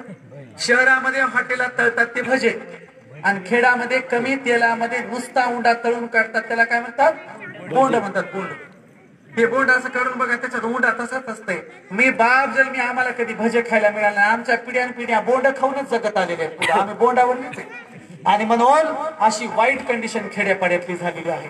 म्हणून माझ्या बांधवांनी ही खेडी बदलली पाहिजेत. आम्हाला पिझ्झा माहित नाही, हॉटडॉग माहित नाही, बर्गर माहित नाही, पेस्ट्री माहित नाही, आम्हाला केक माहित नाही, आम्हाला एकच गोष्ट माहिती आहे, बोंड माहिती आहे आम्हाला, बोंड. आणि म्हणून या बोंडाच्या बाहेर जर आम्ही आलं पाहिजे, आम्ही पिझ्झा हॉटडॉग बघायला गेलं पाहिजे, बर्गर खाल्लं पाहिजे, जगाच्या कानाकोपऱ्यात गेलं पाहिजे, जगाच्या ग्लोबल भाषा आल्या पाहिजे. संभाजी महाराजांना अनेक भाषा यायच्या, शिवरायांना अनेक भाषा यायच्या, आणि म्हणून जगाच्या सगळ्या भाषा आपण बोलायला शिकूया. जाताना संभाजी महाराजांचा एक किस्सा सांगतो आणि आपण थांबूया. बघा, म्हणतात बाप से बेटा सवय असतो. बाप हुशार असेल ना, पोरगा त्याच्या पलीकडे हुशार असतो. शिवाजी महाराजांचा राज्याभिषेक सोहळा चालू होता, आणि राज्याभिषेक सोहळ्याच्या वेळेला काशीचा गागा भट्ट मंत्र म्हणत होता. मंत्र म्हणायला सुरुवात झाली. शिवाजी महाराज सिंहासनावर बसलेत. प्रचंड मोठा जगातला ताफा इथं शिवरायांच्या राज्याभिषेक सोहळ्याला आलाय. पोर्तुगीज आलेत, डच आलेत, फ्रेंच आलेत, जगातले सगळे लोक आलेत. राज्याभिषेक सोहळ्याचे मंत्र म्हणायला सुरुवात झाल्याबरोबर एक तरुण उठला आणि गागा भट्टाला सांगतो, महाराज तुमचे मंत्र चुकले, नीट म्हणा. गागा भट्ट आश्चर्यचकित झाला. अरे काशीचा सर्वोच्च भट आहे मी, काशीचा पंडित आहे मी, आणि माझ्या मंत्राच्या चुका काढणारा कोण पोरगा आहे, हा कोण तरुण आहे? पुन्हा मंत्र म्हणायला सुरुवात झाली. पुन्हा 5-10 मिनिटांनी पुन्हा तो तरुण उभा राहिला. म्हणला, गागा भट्ट मंत्र नीट म्हणायचे, उच्चार चुकलेले, मंत्र चुकलेला आहे, काय करावं? गागा भट्ट परेशान झाला. गागा भट्ट शेजारच्याला म्हणाला, याचं तोंड अगोदर बंद करा. शेजारचा म्हणाला, त्याचं तोंड बंद होऊ शकत नाही. तुम्ही ज्यांचा राज्याभिषेक सोहळा करता त्यांचे सुपुत्र संस्कृतचा सर्वोच्च पंडित छत्रपती संभाजी महाराज आहेत. संस्कृत मध्ये सुद्धा तुमचे बाप आहेत. प्रचंड मोठा अभ्यास आहे. गागा भट्ट भारावून गेला. राज्याभिषेक सोहळा संपला. संभाजी महाराजांना बोलायला गेला. संभाजी महाराजांची आणि गागा भट्टाची 1 तास संस्कृत मध्ये चर्चा झाली. गागा भट्ट काशीला निघून गेला. काशीला गेल्याच्या नंतर संस्कृत मध्ये समयनय नावाचा धर्मग्रंथ गागा भट्टांनी लिहिला. धर्मग्रंथ लिहिला. काशीचे बामण समोर बसले. काशीच्या बामणांच्या समोर गागा भट्टांनी धर्मग्रंथ वाचून दाखवला. ब्राह्मणांनी ऐकला. सगळे ब्राह्मण म्हणले, गागा भट्ट, अहो तुमचं नावच एवढं मोठं आहे, तुमच्या ग्रंथाच्या चुका काढायला कुणाची काय हिंमत आहे? आम्हाला सगळा ग्रंथ मान्य आहे, पण एक गोष्ट आम्हाला विचारायची. गागा भट्ट म्हणाले, विचारा. अहो एवढा छान ग्रंथ लिहिलाय, पण ग्रंथाची अर्पण पत्रिका रिकामीच आहे, कोरीच आहे. आमचा प्रश्न आहे, इतका सुंदर जागतिक दर्जाचा समयनय नावाचा ग्रंथ तुम्ही कुणाला अर्पण करणार आहात? गागा भट्ट म्हणाले, बरं झालं प्रश्न विचारला. सगळ्या काशीच्या ब्रह्मवृंदांच्या समोर गागा भट्ट उभारून म्हणाले, ज्याच्या नावाने तळपतात 10 दिशा, ज्याच्या नावाने सूर्यचंद्राला थरका पडतो, ज्याची कीर्ती दिगवंतात गाजलेली आहे, असे छत्रपती शिवरायांचे सुपुत्र संस्कृतचे सर्वोच्च पंडित छत्रपती संभाजी महाराजांना माझा ग्रंथ मी अर्पण करणार आहे. बघा, काशीचा गागा भट्ट संभाजी महाराजांना ग्रंथ अर्पण करतो. तो ग्रेट संभाजी महाराज आम्हाला कुणी सांगितलेच नाहीत. संभाजी महाराजांची पण प्रचंड बदनामी करण्यात आली, आणि म्हणून शिवरायांच्या या जयंतीच्या निमित्ताने शिवरायांचा, संभाजी महाराजांचा, राजारामाचा, जिजाऊंचा, सावित्रीमाई फुलेंपर्यंत, शहाजीराजांपर्यंत सगळ्या महापुरुषांचा आपण वारसा घेऊया, आणि इथून पुढे आपल्या जीवनात आपण चांगलं काहीतरी भलं करायचं ठरवूया. बघा, इतिहास त्याग आणि समर्पित माणसांचा लिहिला जातो, फुकट्यांचा नाही, आणि श्रीमंतांचा तर कधीच लिहिला जात नाही. शुद्धोधनाचे वडील प्रचंड श्रीमंत होते. बुद्धाचे वडील शुद्धोधन प्रचंड श्रीमंत होते. शुद्धोधनाच्या शेतात 1000 सोन्याचे नांगर चालायचे. पण इतिहास काही शुद्धोधनाचा लिहिला गेला नाही. उलट सर्वस्वाचा त्याग करून जगभर बिना चप्पलचा फिरल्याबद्दल, त्याग आणि समर्पण केल्याबद्दल इतिहास तथागत बुद्धाचा लिहिला गेला. तुकोबांच्या वडिलांचं नाव किती जणांना सांगता येईल? लोकांना तुकोबांच्या वडिलांचं नाव माहित नाही. कारण इतिहास काही श्रीमंत असणाऱ्या लोकांना कर्ज देणाऱ्या बोलबा मोरेंचा लिहिला जात नाही. उलट कर्जाच्या वह्या पाण्यात बुडवल्याबद्दल, लोकांना कर्जमुक्त केल्याबद्दल इतिहास तुकोबारायांचा लिहिला जातो. माझा प्रश्न आहे, तुम्हाला खेड्यापाड्यामध्ये कधी टाटाचा, बिर्लाचा, अंबानीचा पुतळा दिसलाय का? कधी जिल्ह्यावर तुम्ही टाटा, बाटा, बिर्ला, अंबानीचा पुतळा बघितलाय का? कधी मेट्रो सिटीत, पुणे, मुंबई, औरंगाबाद अशा मेट्रो सिटीत तरी तुम्ही टाटा, बाटा, बिर्ला, अंबानीचा पुतळा बघितलाय का? कधीच नसतो. कारण इतिहास काही टाटाच्या माईचा, बिर्लाच्या बायकोचा, अंबानीच्या आजीचा लिहिला जात नाही. इतिहास रमाई, भीमाई, अहिल्या, फातिमा आणि जिजाऊचा लिहिला जातो. इतिहास त्याग आणि समर्पणाचा लिहिला जातो. इतिहासात टाटा, बाटा, बिर्ला, अंबानीचे पुतळे येणार नाहीत, पण अंगावर चिंध्या पांघरून शब्दांचं सोनं वाटणाऱ्या गाडगे महाराजांचे पुतळे तुम्हाला जगभरात दिसतील. आणि म्हणून जाताना एकच सांगायचंय की तुम्हाला भारताच्या इतिहासात नाही येत आलं तरी चालेल, तुम्हाला महाराष्ट्राच्या इतिहासात नाही येत आलं तरी चालेल, तुम्हाला मराठवाड्याच्या विभागाच्या इतिहासात नाही येत आलं तरी चालेल, पण परभणी जिल्ह्याच्या नाहीतर संबरच्या इतिहासात जाताना असं काहीतरी चांगलं काम करून जा की गावच्या इतिहासात तुमचं नाव अजर अमर झालं पाहिजे. गावातल्या लोकांनी तुमचं नाव घेतलं पाहिजे की हा माणूस खूप चांगला होता. आणि म्हणून शिवरायांच्या जयंतीला आपण संकल्प करूयात की आपण चांगल्या पद्धतीने जीवन जगणार, लोकांना त्रास देणार नाही, लोकांच्या कामाला येऊ, लोकांच्या मदतीला येऊ, जीवन चांगल्या पद्धतीने जगू, असा आज आपण संकल्प करूया. तुम्ही मला सगळ्यांनी बोलवलं, माझा सन्मान केला, मला ऐकून घेतलं, त्याबद्दल मी तुमचा शतशः आभारी आहे. जाताना एवढं सांगेल, ना सूरज पैदा कर, ना चांद पैदा कर, न जमीन पैदा कर, ना आसमान पैदा कर, दुनिया में मुश्किल कुछ भी नहीं मेरे दोस्त, बस अपनी दिलों में विश्वास पैदा कर. आणि म्हणून स्वतःच्या हृदयामध्ये प्रचंड मोठा विश्वास निर्माण करायचा आहे. मन मनगटाच्या जोरावर स्वराज्य उभं करता येतं, शिवरायांनी शिकवलेलं आहे. म्हणून स्वतःचं मन मनगट खंबीर ठेवायचं, अंधश्रद्धेला, रूढी परंपरेला बळी पडायचं नाही. भूतकेत बिलकुल नसतात किंवा कुठलाच अंधश्रद्धा, रूढी परंपरा, कर्मकांड नसतं हे मनात ठेवायचं आणि चांगल्या पद्धतीने जीवन जगायचं. मला ऐकून घेतल्याबद्दल तुमचा शतशः आभारी आहे. जाताना एवढंच सांगेल, बोलताना काही चुकलं असेल, लागला असेल, ओरबडला असेल, ओरखडला असेल, त्रास झाला असेल, घाव घातल्यासारखा वाटला असेल, तणका आला असेल, पुळका आला असेल, राग आला असेल, तरी बिलकुल माफी मागत नाही. माफी न मागता हा कार्यक्रम थांबवतो. तुकोबारायांच्या शब्दात, आता तरी पुढे हाची उपदेश नका करू नाश आयुष्याचा, सकळांच्या पाया माझे दंडवता, आपुलाले चित्त शुद्ध करा. तुकोबारा एकदा कळवळून म्हणाले होते, किती सांगू तरी ना ऐकती भटकीचे, पुढे शिंदळीचे रडतील. तुकोबारायांचं तरी ऐकायला अशी अपेक्षा करतो आणि या ठिकाणी थांबतो. धन्यवाद. जय जिजाऊ, जय शिवराय. सरांनी आपल्याला खूप चांगलं मार्गदर्शन केलं.